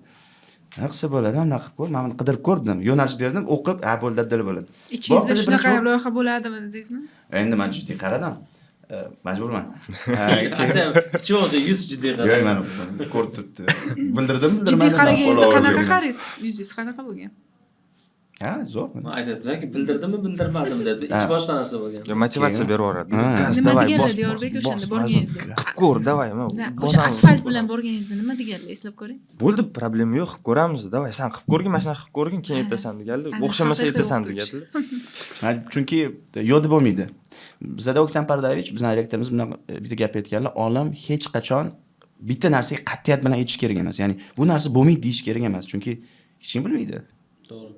Hech kim bilmaydi. Yo'q, bo'ladi ham deb bo'lmaydi. Harakat qilaman deyish kerak. Bizlarni shunaqa o'rgatishgan. Biz shuni ko'rganmiz, shunga havas qilganmiz. Endi Diyorda menga yoqqan joyi nima bo'ldi? Borganda birinchi adasidan so'ragan. Menga yoqqani adasi javob bergan. Va juda ham meni ichimda nima o'ylagan bo'lsam, hammasini undan ham zo'r tushuntirib berganlar. Va shu dedim, "Voy, adasi bilan maslahatlashar ekan, qanaqa zo'r" dedim. Qanaqa zo'r ekan. Ya'ni qanaqa tushuntirib berganlar? Yo'q, Endi o'tdi. Harbiy usul deylik. O'g'lim bor deganmi? Yo'q, kamchilikni texnologik nuqtai nazardan aytganlar. Bu juda bir boshqacha bo'lyapti. Boshqacha gap. endi gaplarni Olimga aytolmasak xos kerak. aytdingiz, bu menimcha texnologik jihatdan tushuntirganlarini podkastda aytib bo'lmaydi shekilli. Yo'q, u texnologik rostdan texnologiya bo'yicha aytganlar. Mana qanday bo'ladi-ku, bu bo'lmaydi. Mantiqan zo'r tahlil qilib berganlar. orasida anaqalar ham aforizmlar qo'shilib juda chiroyli bir narsaga aylangan. yaxlit holda tushuntirilgan. Gap unda emas. Menga yoqqan joyi shundaki, bu otasi bilan maslahatlashar ekan. Adis qaysi yo'nalishda bo'lganlar? Adam moliya sohasida ishlaydilar. Lekin как injeneriya sohalarida ham ko'pda o'pitlari bor. O'sha aytgandek, otasi bilan maslahatlashadigan bolada kamdan kam xatolik bo'ladi-da. Men o'ylayman. Kamdan kam bolalar otasiga yetadi. U asosan onasiga yetadi. Shu joy meni qiziqtirib qo'ydi. Keyin biz Gorizontiga loyihani boshladik. Bu eski kulerlardan elektr energiya ishlab chiqara olish, ya'ni Kompyuter kullerlar. kompyuter kulleridan da. Ularni qayta ishlab bo'lmaydi, uning iloji yo'q. Chunki plastik motor. U motor o'zi aslida. Motor ishlamagan paytda aylantirsangiz generator bo'ladi, elektr energiya chiqaradi. Biz nima qildik? Kichkinagina teshikka hamma butun havoni nuqtasi to'g'ri kelishi mumkin bo'lgan nuqta zarb bilan urish kerak. O'shanda aylanish tezroq bo'ladi, ko'proq energiya chiqadi. Buning uchun 3D printerda xuddi samolyotda raketani joy bor, olib chiqadigan joy. O'shani teskari usuli qilib, havoni zarb nuqtasini hisoblab chiqdik. Qanaqa qilsa ko'proq elektr energiya chiqadi deb. Birinchi shu loyihani taklif qildim ishlashga, keyin o'shani ishni boshladi. Yasadi, qarasam o'xshyapti dedim. Keyin hakaton boshlanib qoldi. Hakatonga o'sha loyiha bilan qatnashamiz deb qoldik. Keyin nimadir bo'lib qoldi, shu fizika editorskiy misollar aytib qoldi. Keyin u yoqdan bu yoqqa qo'yib, keyin qarasak bu loyiha undan ham mazaliroq ekan. Bu loyiha ham zo'r edi. Ay, dedim, quchoqda, zo'r loyiha edi deb turdigansiz. Keyin bundoq qarab, ukajon xafa bo'lmadi dedi. Bu undan ham mazaliroq ekan deyishim bilan bo'lib ketdi. Shu proyekt bo'lib ketdi. Mana shu oxirgi proyektingiz, demak, Eshira proyektingiz. Amerikaliklar bilan ishlashda qanaqa o'ziga xosliklar bor? Suhbatda, ularga sotishda minus plyuslari, masalan, biznes jihatdan aytaylik. Endi amerikaliklarga keladigan bo'lsak, ular biznes nuqtai nazaridan qaragan bo'lsak, juda ham kuchli. Juda ham kuchli rivojlangan. Даже mana biz $10,000 grant yutib olganimizda bizda shartnoma 2 kunda imzolangan. То есть ko'p vaqt ketmagan. Ko'p vaqt ketmagan, 2 kunda imzolangan. Xo'p, birinchi olgan pulingizni nima ishlatdingiz? Proyektni развивать qilishga. Ya'ni yana xlorellarni sotib oldingiz. Desa ham bo'ladi. Uskuna radio detal, keyin qo'shimcha kurslar bor, buni imkoniyatlarini oshirish uchun. Endi boshqa elementlar. Yana bir marta o'sha hozir moliyalashtirish bu yaxshi. Boshqa narsa ishlatsa, hozirgi kelajakka nuqta. Agar hozir shu narsani qilmaganimda, balki Inhada hozir bo'lmasdi, shu qaror qabul qilmas. Chunki u hozir voz kechdi. Inhaga o'tdi. Inhada hozir o'qiyapti. Bu keyingi bu tavakkalmi? Ha, lekin bu o'ylangan natijaga deb o'ylayman-da. Shu joyda hozir kimdir aytishi mumkin, nimadir, qanaqadir. Bu sizlarning fikringlar va u bo'lishga haqli. Shu loyihalarni 10-20 yilda qanday ko'rasizlar? Qayerda ko'rasizlar? Va bu loyihangiz hayotimizni qanday o'zgartirishi mumkin? Kislorod и чистая вода это следующее золото. Demak, hozirdan investitsiya qilmoqchi bo'lgan odamlar sizlar bilan hamkorlikda qattiqroq ishlash kerak. Xudo xohlasa-da. Kelajak Elon Musklari. Yo'q, men unaqa narsani Podkastlarni eslab qolinglar. Men startaperlar bilan o'tgan podkastlarni yodingizda saqlanglar, desam. Buyuk insonlar va o'tirishdi. podkastdan chiqqan. Bular hozir shu oddiygina biz olimmiz deb o'tirishibdi. Aslida bu Amerikada katta ishlar qilib yurishgan bo'lishlari mumkin. Endi biz ayniqsa ustozlari kulishlaridan nimadirlar borga o'xshashyapti, lekin shu hech olib qolmadigan fantastika. Hozir podkast tugaydi-ku, bitta kameralar olib bizlardan yurish kerak. Qanaqa mashinaga o'tirib ketishadi bular? Shu qiziq. Ha, nima mashinada keldingiz? Avtobusda keldim. Vau. Yo, mana bunaqa narsani aytaylik. Avtomobil. Shaxsiy avtobusim bor. Avtomobil otamga sovg'a qildim. Keyin hozir doktor dissertatsiyasini qilyapman. Suv resursini oldindan kamayishini bashorat qiluvchi sistema. 1 yil oldin bilamiz. Qancha suv bo'ladi O'zbekistonda. Zo'r texnologiya, zo'r tadqiqot. Ha, va o'shanga mablag' kerak. Hozircha grantlarda va nima hozir topshirolmay o'xshamayapti. Natija yo'q. Nima qilish kerak? Oldinga qimalash kerak. Kelayotgan mablag' hozir o'shanga yo'naltirilyapti. chuqurroq tushuntirib bera olasizmi qanaqa loyiha nima qilyapsizlar mana bunaqa masalan hammamiz siz masalan ko'pchilik plyajda bo'lgan, to'g'rimi? Plyajda bo'lganimizda suv, qum, to'g'rimi? Zo'r oltin rang qum. Lekin qarasangiz, suvga yaqinlashishingizdan oldin oyog'ingiz oldindan ho'l bo'ladi. To'g'rimi? Suvga tegishdan oldin. Chunki qumi qanaqadir boshqacha yumshoq, zo'r, suvli qum bo'ladi. Mana shu bitta belgiki, suv hozir borligi yaxshi. Agar mana shu yuzi qo'llanganlik perimetri deydi. Qo'llanganlik perimetri birinchi quriydi, keyin daryo quriydi yoki o'zan quriydi. Biza maxsus uskunalar qo'ymoqchimiz, masofadan ma'lumot berib turadi bittasi shu namlini. Tepadan tasvir, rang qaytishi bor. Oldindan ob-havoning ma'lumotlari, qancha qor kelgan, uni qor tasviri, massasi qancha, u hisobga olinadi. Nechta odam o'tdi, yashaydi, nima ish qiladi, qancha suv sarflaydi. Va qanaqa dala bor, qanaqa tuprog'i qanaqa, nima bo'ladi, hammasi inobatga olinib yetiladi. Bizda manmuncha suv bo'ladi, mana paytgacha, masalan, fevral oyida manmuncha suv bo'ladi, mart oyida manmuncha, aprelda manmuncha. Sizlarda mana bunaqa yer bor, u yoqqa mana bu narsani ekishimiz mumkin, o'shanda ko'proq hosil olamiz, suvni kamroq ishlatamiz. Mana shunaqa sistema. Va suvni o'zida ham suzib yuradi, maxsus suzuvchi datchiklar to'plami, ular ma'lumot jo'natib turadi. Chuqurligi to'g'risida, o'zidan to'g'risida, balular bormi, yo'qmi, suv o'ti bormi, yo'qmi, hammasi hisobga olinadi.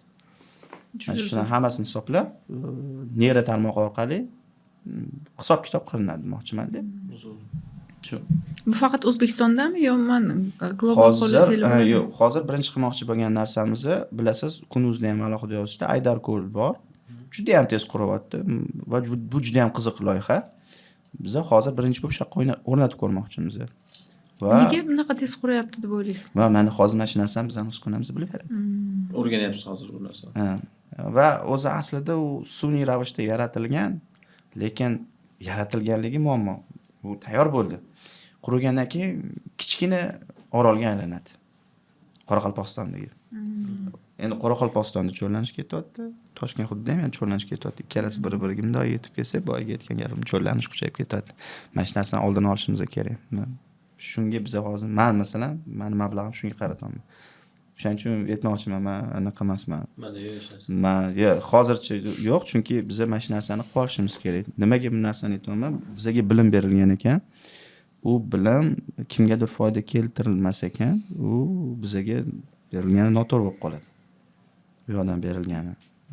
O'shanga biz hozir imkon darajasida foydali narsa, chunki baraka keyin o'zi keladi. Kim nima desin, lekin keladi. Mana boya aytdingiz, mana shu loyiham mana shu kesamiz, mayli.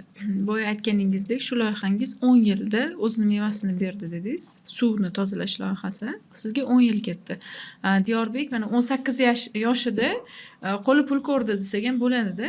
Masalan, olimlar 10 yillab motivatsiyani yo'qotmasligi uchun nima qilish kerak va bunaqa yoshlar motivatsiyasi o'lib qolmasligi uchun nima qilish kerak? To'g'risini aytayman, mana har doim ko'rik tanlovlarga tanlov, investitsiya fondlarini, imkoniyatlarini tashlaganda men tezda javob bermayman, o'zi ham biladi. Kunlab ketadi. Haftalab javob bermayman. Nimaga? Chunki har qayerdadir o'xshamaganda qaytib keladi-yu. O'shanda esimga tushib ketadi bu narsa. Chunki men hech kimga olim bo'lgan, startaper bo'lgan deb hech kimga yetmayman. Men faqat savol bersa javob qaytaraman, lekin bo'lgan demayman. Chunki qiyin qaytib kelishi. Keladimi yo'qmi yo'q. Chunki biz faraz qilamiz. Mana bunaqa bo'lsa bo'larmikan deymiz-da, ketdi 1-2 yil. Kamida. Bo'larmikan degan joy bor-da. Nimaga bu narsani aytdim? Masalan, Sony Intellect bor, OpenAI, Paul Altman hozir ishlayaptilar bu narsa bo'yicha. Qachon ishladi? Hozir bundoq qarasak, 2022-23 men Deep bilan o'zi boshlanganiga 22-yil deylik. Qo'rqinchligi 1960-yilda bu narsa to'g'risida yozilgan.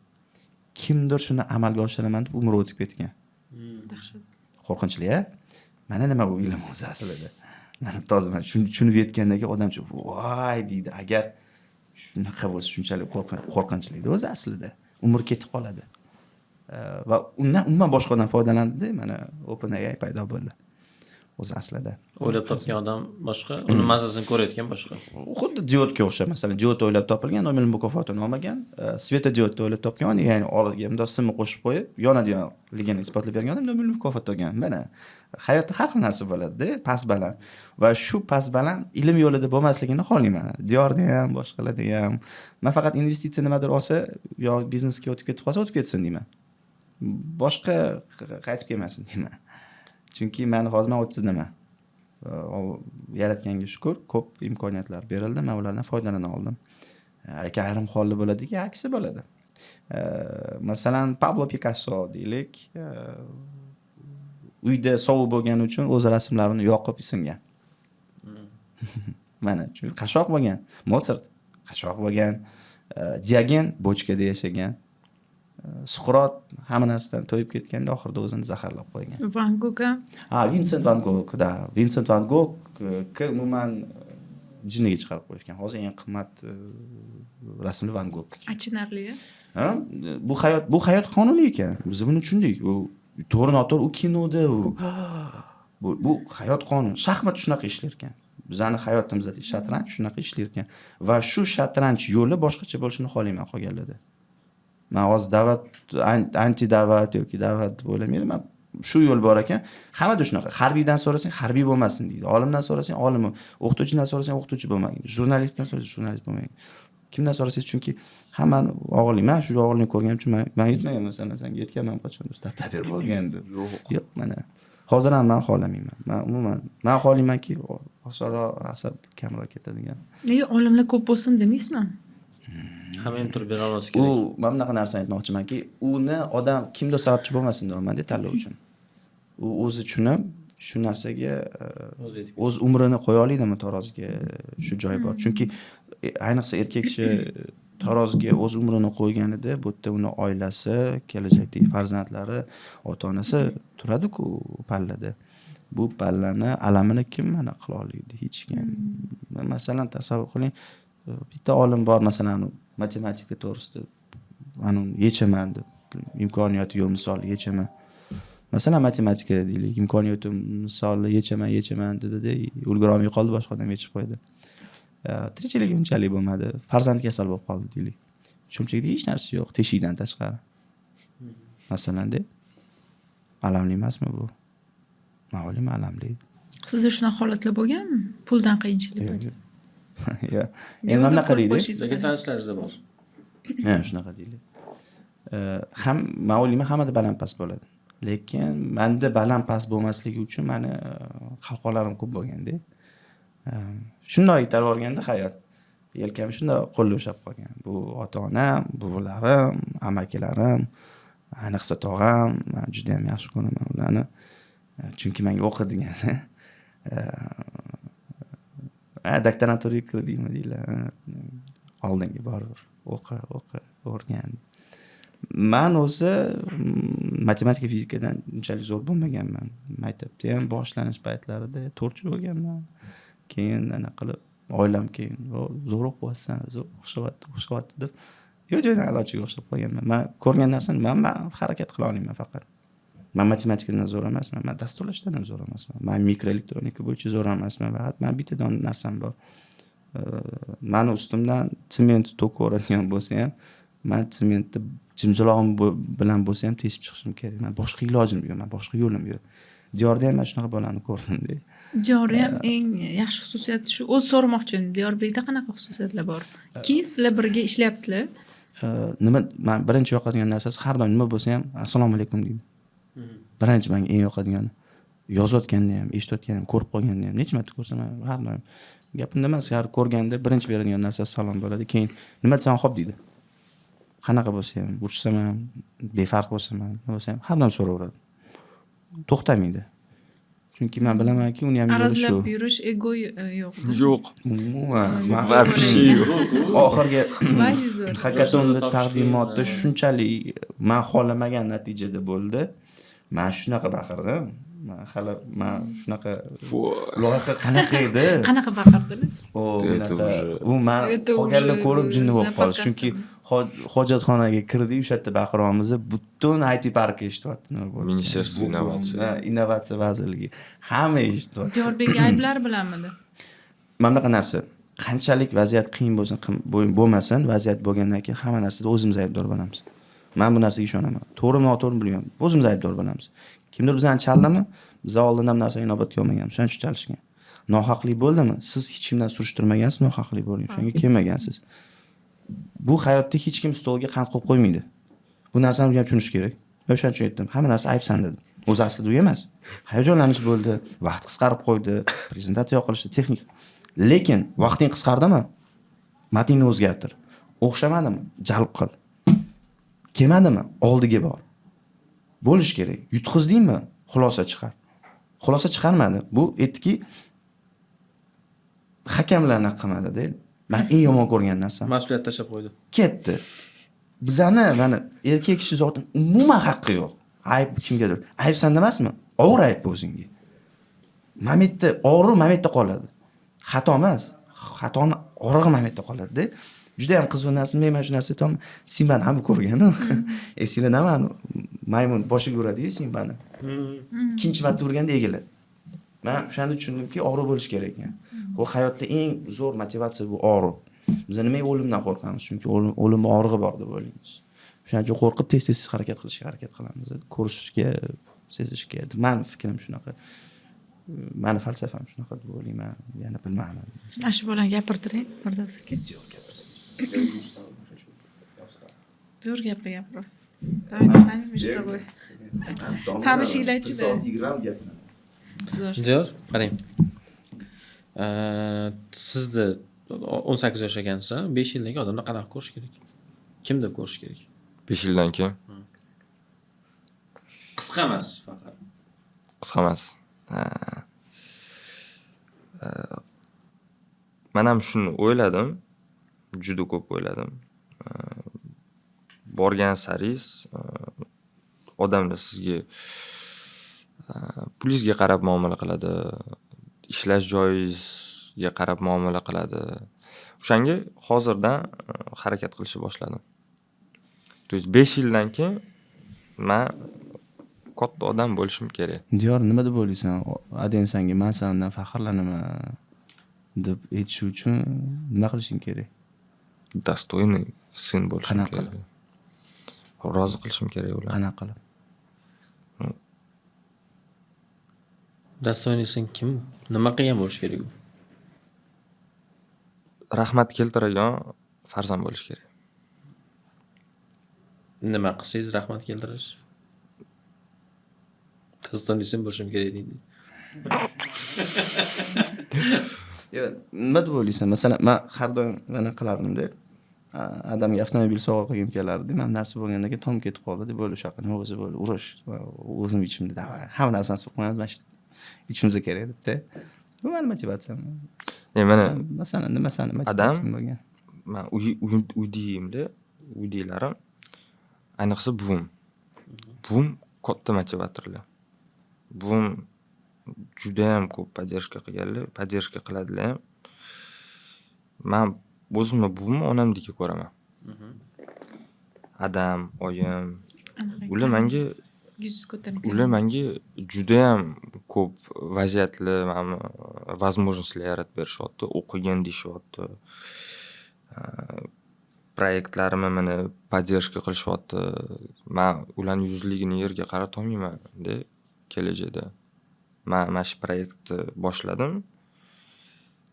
Вот мы вместе с ним начали этот проект, и мы не собираемся расслабляться, пока не увидим успех или свою смерть.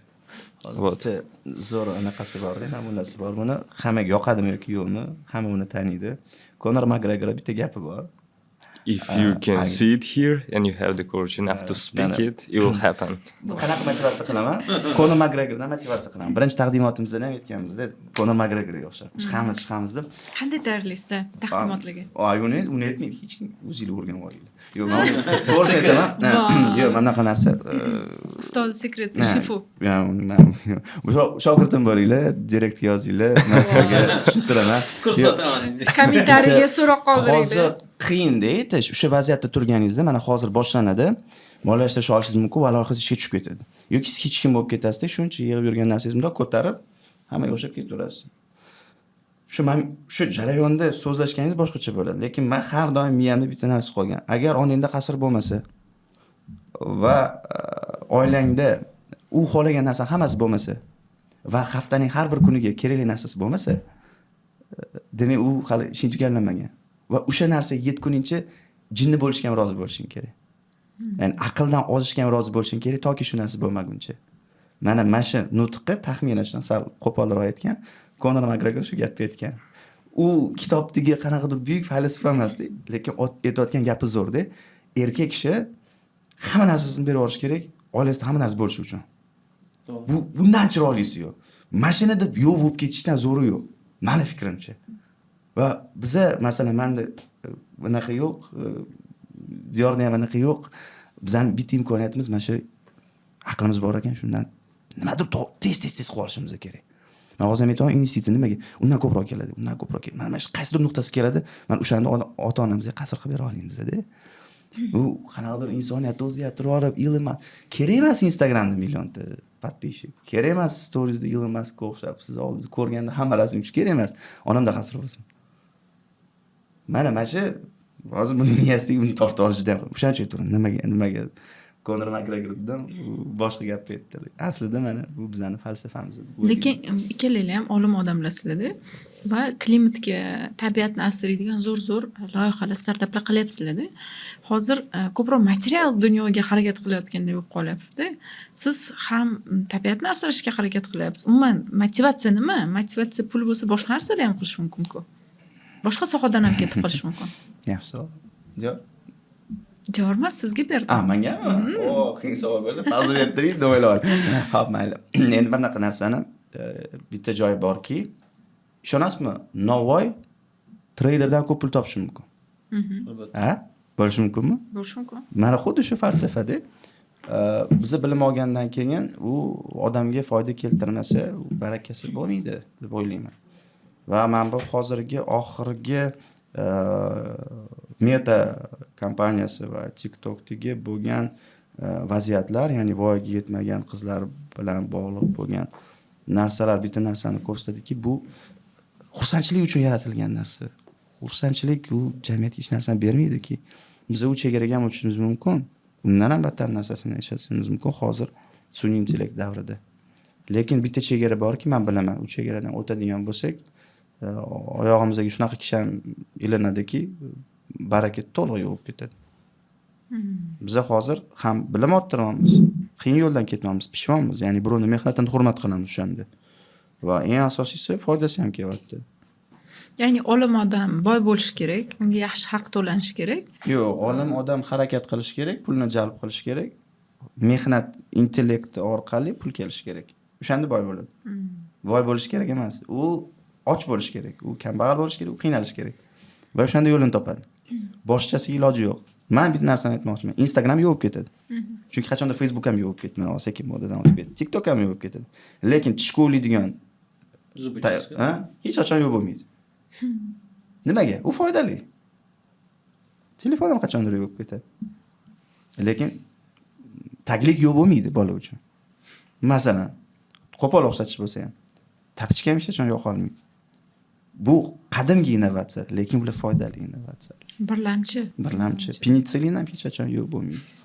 Javob endi pensilin. Pensilinni gapirsangiz, hamma Wikipediyaga kirish kerak. Men mana shu narsani xohlamayman. Hamma Wikipedia.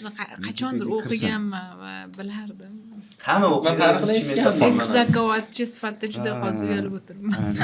Lekin hamma selini bo'lmasa biladi. Da. Nimaga? Qani haqiqat? Mana eng zo'r super olam, millionta odamni saqlab qolgan va bittani la sang babyni aytgan odam uni ko'proq odam tayyor. Qani haqiqat? Yo'q, chunki unaqa emasdi. Chunki o'zinglarga o'zi emasdi. Yuzimizga shaq urdilar. Hamma nimaga yetmadim? Wikipedia iltimos. Yoshlarman, ko'pchilik bilmaydi Wikipediyani hozir. Yoki 14-15 yoshlar Wikipedia desa. Bo'ldi, to'xtaydi. Bizga Wikipedia kerak. Wikipedia birinchi marta Wikipedia kirgan jin bo'lib qolgan edim. Voy, hamma narsa bor ekan. Hozir ChatGPT paydo bo'lgan ekan. Voy.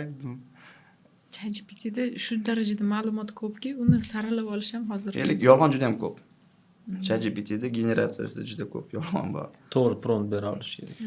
Prompt to'g'ri berish kerak, lekin promptga talablar ko'proq qo'yaveradigan bo'lsangiz, eski yozgan narsangiz yo'qolib keldi. Masalan, men ham bir keyin yozib ko'rdim, Telegram bot yasab ko'rmoqchi bo'ldim Pythonda. Keyin bu safar ChatGPT bilan qiling. Shunaqa qiynalib ketdim. 3,5-4 soat vaqtim ketdi, asabiylashib ketdim. Oxiri ishga tushdi. Qarasam, ma'lumot oxirida, zo'r ishladi. Keyin sotdim klientiga. Kimda qarasam ma'lumot kelmayapti. Kodim yaxshilab serverga ma'lumot. Eng qizig'i bor edi-da. Undan oldin hammasida bor. Oxirida deb voy tugadi, kodini qaytadan yozib yuklab yubordim. Yaxshi klient sezmadi. Etdan kamchilik bo'ldi. Lekin sezmadim. Bu Amerikagacha bo'lgan voqealar aytib beradi. Endi yo'q, yaqinda bo'ldi. Zerga o'tirganda bot yasab berdi. Zerga o'tirganda bot yasab pul topyaptilar. Endi mana shu joyda nimadirdandir qurish kerak. E'zoz aka o'zlarini 5 yildan keyin qaysi davlatda ko'ryapsiz? O'zbekistonda? Chetib juda boshqacha eshitildi bu gaplar. Sizchi, bilasizki? O'zbekistonda. Sizchi? Men O'zbekiston. Yo'q, men haqiqatan men O'zbekiston men o'z bitta maqsad qo'yilgan. Men yoki shogirdlarim shu narsani qiladi. Birinchi o'zbekistonlik Nobel mukofoti sovrindori bo'lish. Men yoki shogirdlarim. Zo'r talab. Bundan zo'r bo'lmaydi, bo'layman. Zo'r. Lekin qulog'ini ushlaganda odam ko'pincha yolg'on gapirar ekan. Yo'q, men Hazil edi. Diyorbek sizchi? buni ushlab qo'ysam aldamagan bo'laman. Menda ham shu fikr. Men O'zbekistonda 5 yildan keyin o'zimni O'zbekistonda ko'ryapman. Chunki ota-onam shu yerda ular hech qayerga ketishmagan. Men tashlab keta olmayman ularni. Zo'r. Men sabab aytdi. Bunday xuddi shunaqa narsa. Havoyimizni qanday tasavvur qilyapsizlar? O'zbekiston 5 yildan keyingi ahvoli, klimati. Nima yordam berasizlar bolalar? Startapimizni запустить qilsak, hammasi cho'tki bo'ladi. Kelajak mikrofonga yaqinroq kelib gapiramiz. Endi agar to'g'risini aytadigan bo'lsak, yomoniga tayyorlanish kerak. Yaxshilikka umid qilib, yomonlikka tayyorlanish kerak. Yomon tarafga Yunonlarning shunaqasi bor, maqoli bor. Tinchlikni xohlasang urushga tayyorlangan. Shunaqa maqoli bor ularning. Tinchlikni xohlasang urushga tayyorlan. Xuddi shunaqa narsa bo'lyapti. Men hozir urushni men to'g'ri tushunaylik iltimos. Klimat, ya'ni suv resurs kamayishi, ekologiya muammolari, demografik o'sish, bizda mana chiqindini qayta ishlab chiqarish, transportni ko'pligi, zichlikni ko'pligi, madaniy jihatdan degradatsiya, ko'p tashqi mahsulotlarga bog'lanib qolish, ichki ishlab chiqarishi miqdorini oshirish. Mana shu muammolar bizani kutib turibdi hozir. Men aytmoqchi bo'lgan, nimaga bu narsani ulashmayman? Men ishonaman, O'zbekiston yoshlari bor, shu muammolarga yechim topa oladi. Men hozir bittasi havo bo'lsa, u yo'lini ham topiladi. Lekin hozir shu muammolar bor. Bizdan 5 yilda shu narsa kutib turibdi. Men hozir aniqotganim yo'q, chunki 5 yil bu qisqa muddat. Unda nimadir to'g'rilash juda ham qiyin. Buni to'g'ri tushunishimiz kerak, to'g'ri tahlil qilishimiz kerak. Optimizm bu yaxshi, lekin pessimizm bizga yashash uchun imkoniyat beradi. Bitta narsani tushunaylik, bizning do'stimizda yo'q. Hech kimning do'sti yo'q davlatlar o'rtasida. Va bizdagi bor muammo bu bizaniki. Vaqt o'tgani bilan shamol bo'lib, yomg'ir yog'gandan keyin qilib toza bo'lib qolmaydi havo. Hammamiz chiqindini bitta joyga yig'ib qo'yaylik. Non olib kelish uchun avtomobilga o'tirmaylik.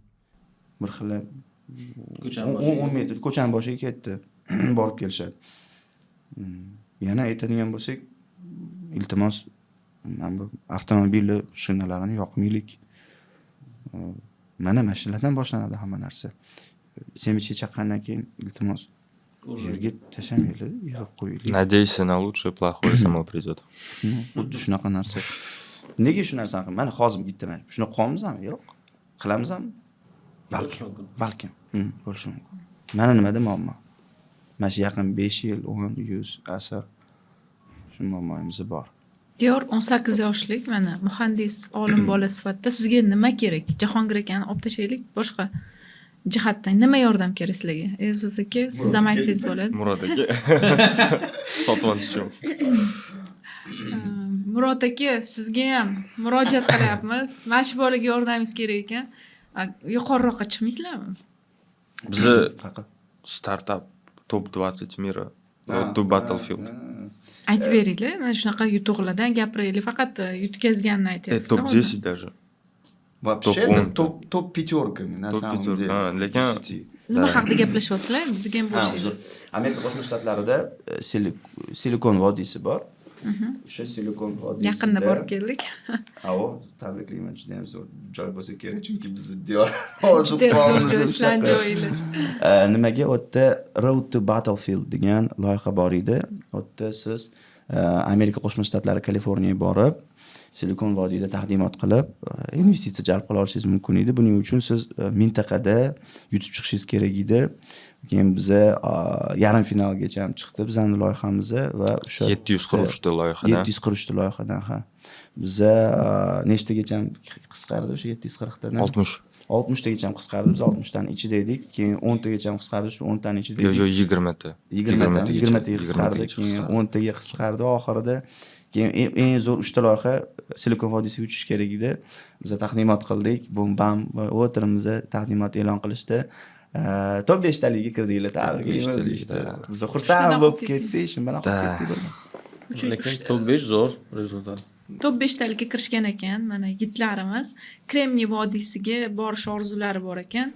Kim shuni ushaltirmoqchi bo'lsa, podkast ko'rgandan keyin aloqaga chiqishingiz mumkin. Kontaktlarini qoldiraman. Zo'r startap, qo'llab-quvvatlanglar. Hozir biza qiziqib qoldik.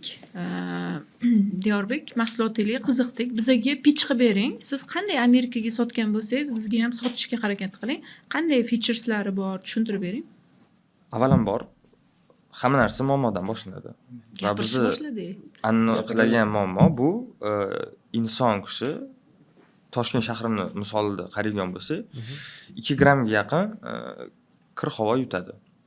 O'pkasida 2 grammga yaqin havo yutadi, havoni chiqarib bo'lmaydi. Kir havoni har kuni. Yangi daraxtli, eski daraxtli misol solution deb qaraydigan bo'lsak, yechim sifatida qaraydigan bo'lsak, ularga 3 yildan 5 yilgacha vaqt kerak. Kislorod berish uchun. Yetarli darajada kislorod ishlab chiqarish uchun. Lekin bizani startap havo yiliga o'sha 15 litr havo proyektini 15 ta daraxti zaminasi hisoblanadi. 15 ta daraxt o'rnini bosib beradi. 15 ta daraxt o'rnini bosib beradi. U 2 grammlik kirgan changni chiqarib bo'lmaydi deysiz. Uni qanaqa bir chiqarish yo'lini qilsak bo'lmaydimi? Keyingilarni kirmasligini ta'minlash mumkin menimcha.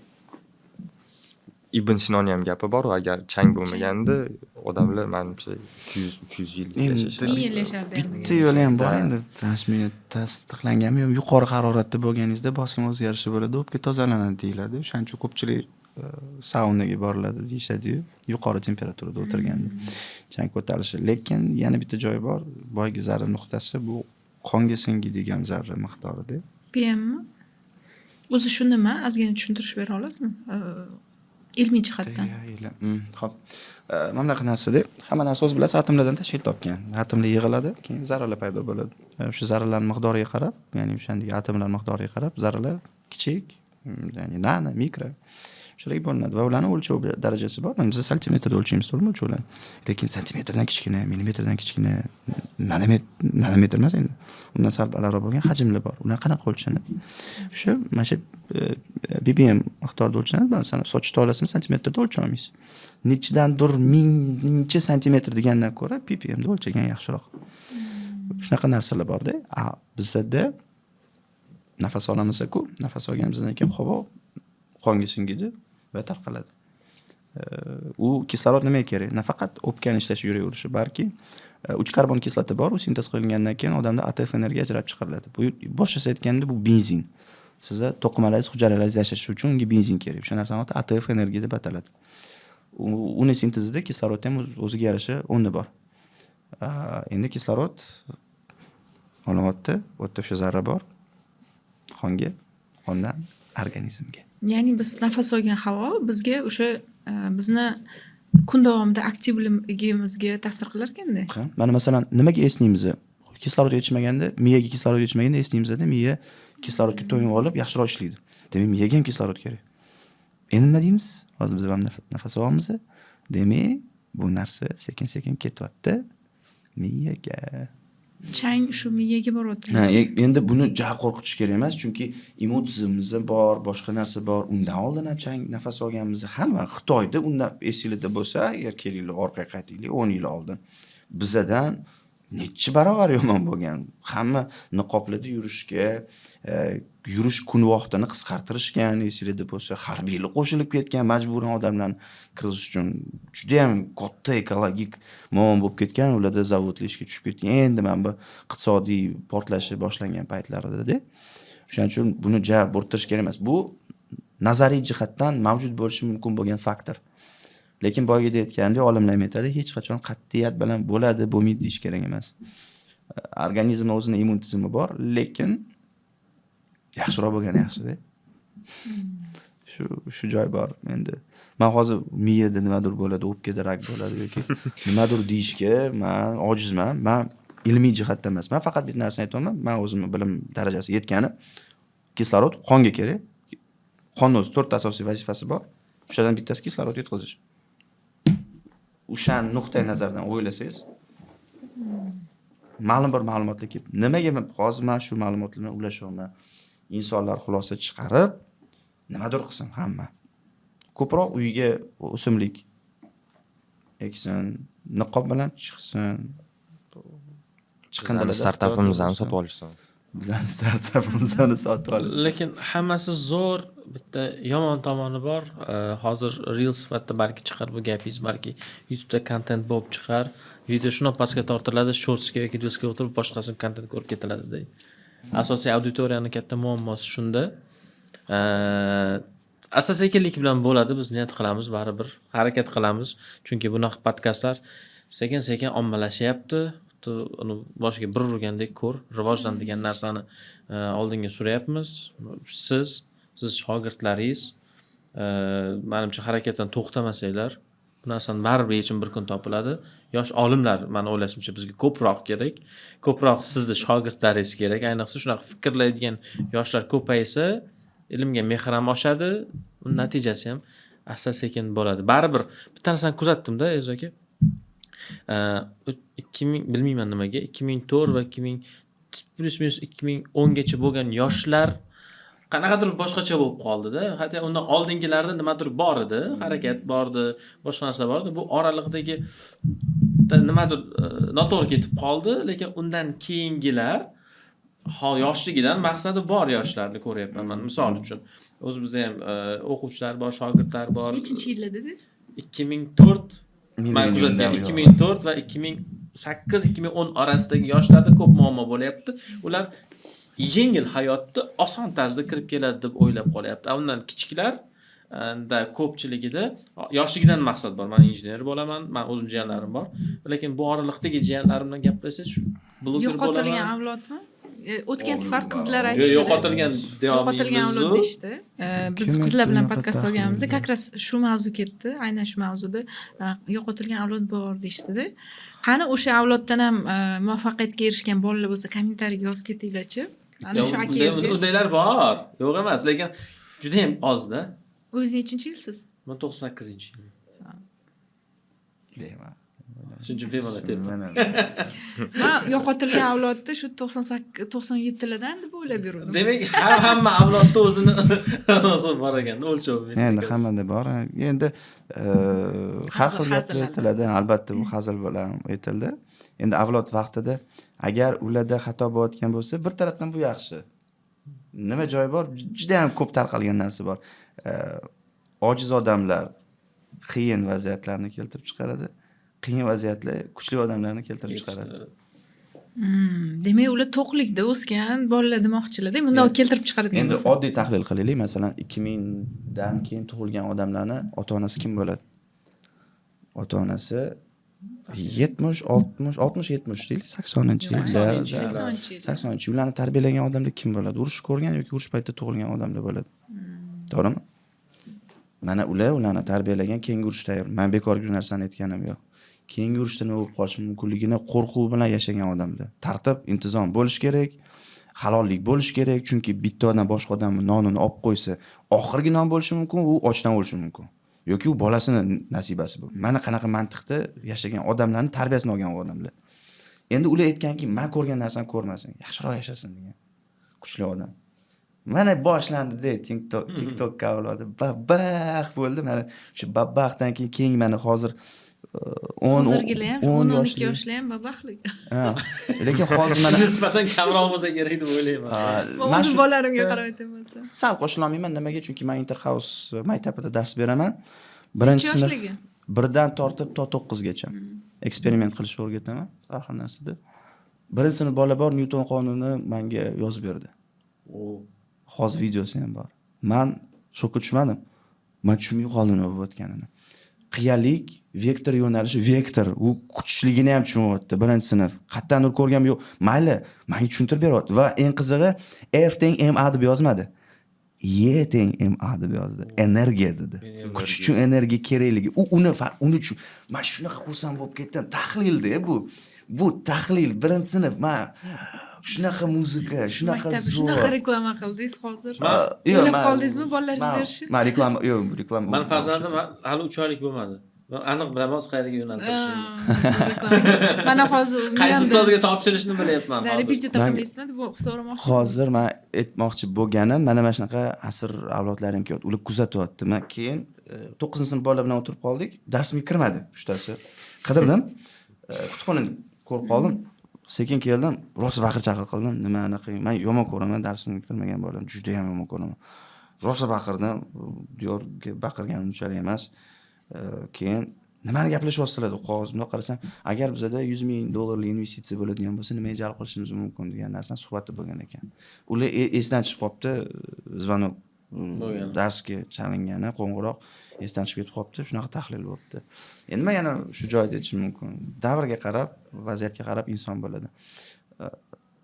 Kuchsizlarning orasida yoki bo'lmag'irlarning orasida yo'q deb tura oladigan odam bo'lishi mumkin demoqchiman. Yo'q PlayStation o'ynaymiz deganda o'sha yerda o'ylab turib yo'q deb turib to'xtab olishi ham mumkin. Shunaqa jarayon ham bo'lishi mumkin demoqchiman.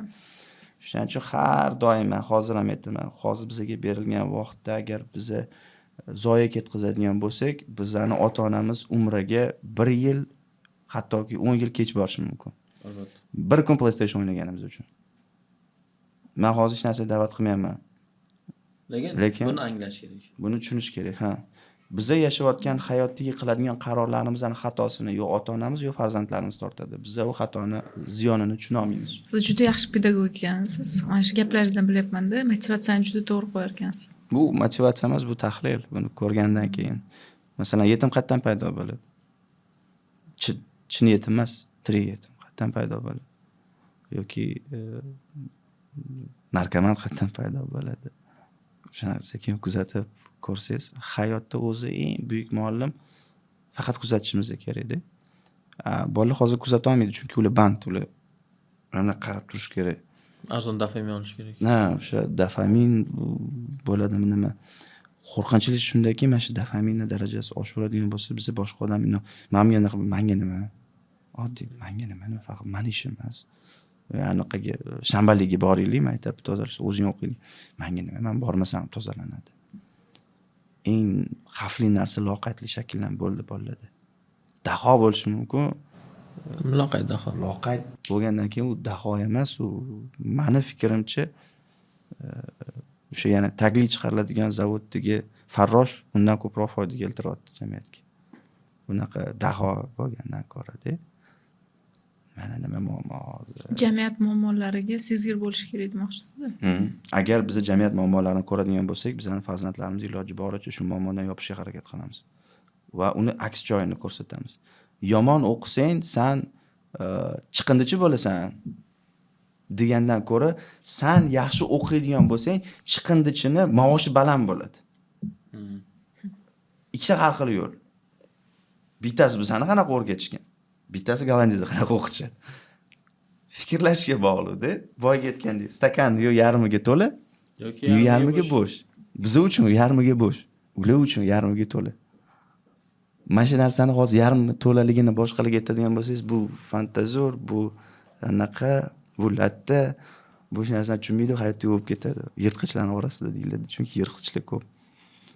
Yirtqichlar deganda kimni nazarda tutasiz? Birovni yaxshiligini ojizlik sifatida ko'rib, undan foydalanadiganlar. Sizga ham uchraganmi shunaqalar? Yo'q, Manimcha aksi. bilmadim. Nima demoqchiman? Ustozingiz yolg'on gapiradilarmi yo? Yo'q. Men o'zim hayron qoldim, yo'q. Bor narsa-ku yoki noto'g'ri. Masalan, Finlandiyada bitta maqol bor ekanda, yerdagi ariq to'g'irlanmagani uchun mashinalar ariqqa tushdi, chuqur ko'payib ketdi va oxiri o'sha yo'lni tuzatuvchiga pul yetmagani uchun tez yurish mashinasi tushdi, yetib bora olmadi. Yetib bora olmagani uchun kasal bo'lgan qiz nobud bo'ldi. Kasal bo'lgan qizning otasi yo'lga javob beruvchi ministr bo'ladi. Ya'ni qisqachasi shunaqa bo'ladi maqol. Demak, har bir qilingan ishda yurakdan commitment bilan oxirigacha yetkazib qilish kerak. Ya'ni kichkinagina xato ham shunaqa yomon natijalarga olib kelishi mumkin. Va eng yomon o'ziga qaytib kelishi mumkin-da. Bu kim nima desin, karmami boshqa narsa, albatta qaytib keladi. Bu muqarrar. Hozir qaytadi yoki keyin qaytadi. Yaxshisi hozir qaytsin, keyin qaytganda yomon bo'ladi. Sizga qaytgan yaxshi agar mobil noto'g'ri chiqib qo'yganingiz. Mana shu joyda men juda ham yaxshi ko'raman. Mel Gibson bor, bilasizlar. U o'zi aslida aktyor, yaxshi rejissyor daho. Uni Vatanparvar degan filmida boshida prilogda shu narsani aytadi. Men juda ham ko'p gunoh qilganman. Va shu gunohlar qachon meni to'lov olib kelishini kutib o'tiraman. Va bittagina qo'rqadigan narsam to'lov to'lashdan emas. Bu to'lov meni farzandlarimni eshigini taqillatib kelsa nima qilaman deydi. Shu hayot bilan men o'ldim deydi-da. U xayol bilan o'ldim deydi. Mana shu gap bilan boshlaydi. Qarang, mana qanaqa chuqur falsafa bor-da bu erkak kishi uchun. Ajoyib kinofilm, kim ko'rsa Vatanparvar juda ham zo'r kinofilm. O'ta qanaqa zo'r falsafa berilgan. Shu nimaga o'zim narsani aytaman, bilmayman o'zim. Kim qoldik dushman? Keldik, aylanib kelib qoldik. Rahmat sizlarga, juda katta va qanaqadir maslahatlaringiz bo'lsa, yosh olimlarni ko'paytirish uchun va umuman sizlarga nima kerak bo'lsa, hozir aytishingiz mumkin. Mana hammani ko'zidasizlar. Taqdimot siz kutgan narsani berdimi? Taqdimotga chiqishingiz. Yo'q. Nimaga? Chunki boshida 60 ta loyihani birinchi mavsumga olib chiqamiz deyishgan edi. Keyin 34 ta olib qo'yishdi. Shu sababli mani loyiham sal prodvigatsiya qilishi ozgina kechroq bo'lib qoldi.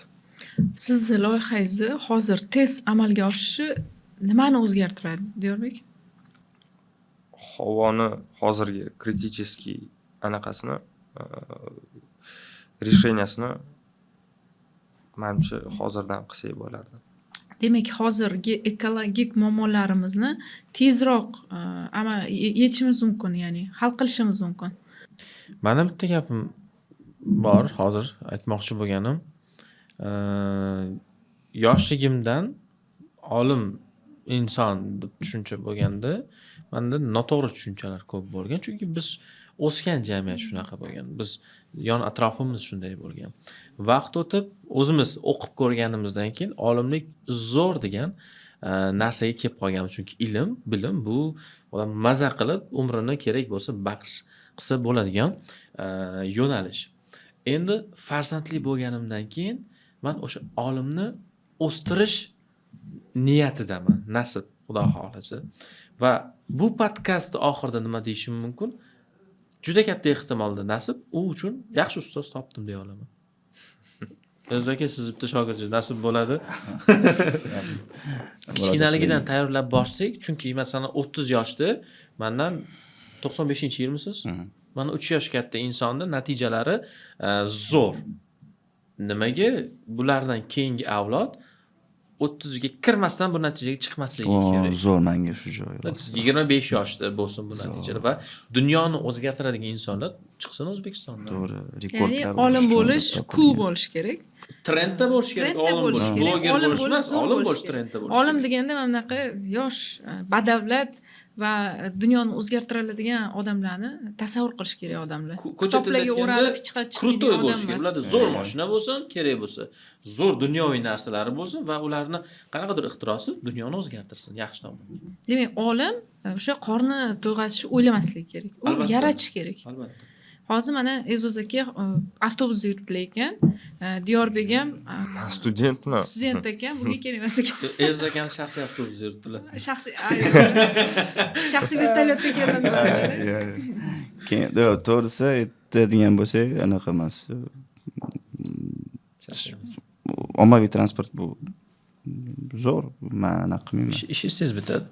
Men anaqa qilayotganim ham yo'q. Bir xil paytlar bo'lib qoladi, farzandimni qayergadir olib borishim kerak bo'lsa, nimadir qilishim kerak bo'lsa, dilda sal ota-onamni yoki qayergadir olib borish. Endi ota-onamdagi hozir bu уже hal bo'ldi-ku.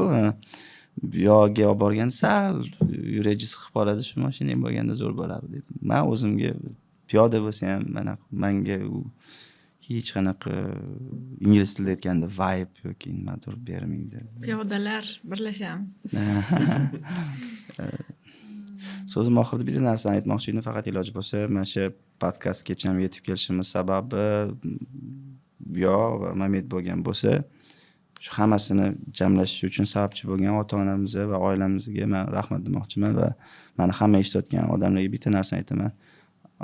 Kimdiringlar oldingizda bo'ladigan bo'lsa, kim bo'lishidan qat'iy nazar, u odam bor ekan, demak sizning qo'lingizdan hamma narsa keladi. Agar siz bitta o'zingiz qolgan ekansiz, demak o'sha hamma kimdir bo'ladigan odam siz bo'lar ekansiz. U holatda ham, bu holatda ham faqat bitta narsa harakat qilishimiz kerak. O'shanda qotgan doningiz yumshoq bo'ladi. Boshqa hech kimdan hech qachon hech narsani kutmang. Faqat harakat qiling. Rahmat bitta. Rahmat. Podkast ko'rganlar, kommentariylarda izohlar qoldiringlar va albatta kimdir hamkorlik qilmoqchi bo'lsa, investitsiya bilan yordam bermoqchi bo'lsa, aloqaga chiqinglar. Podkastdagida linklar qoldiramiz. Rahmat.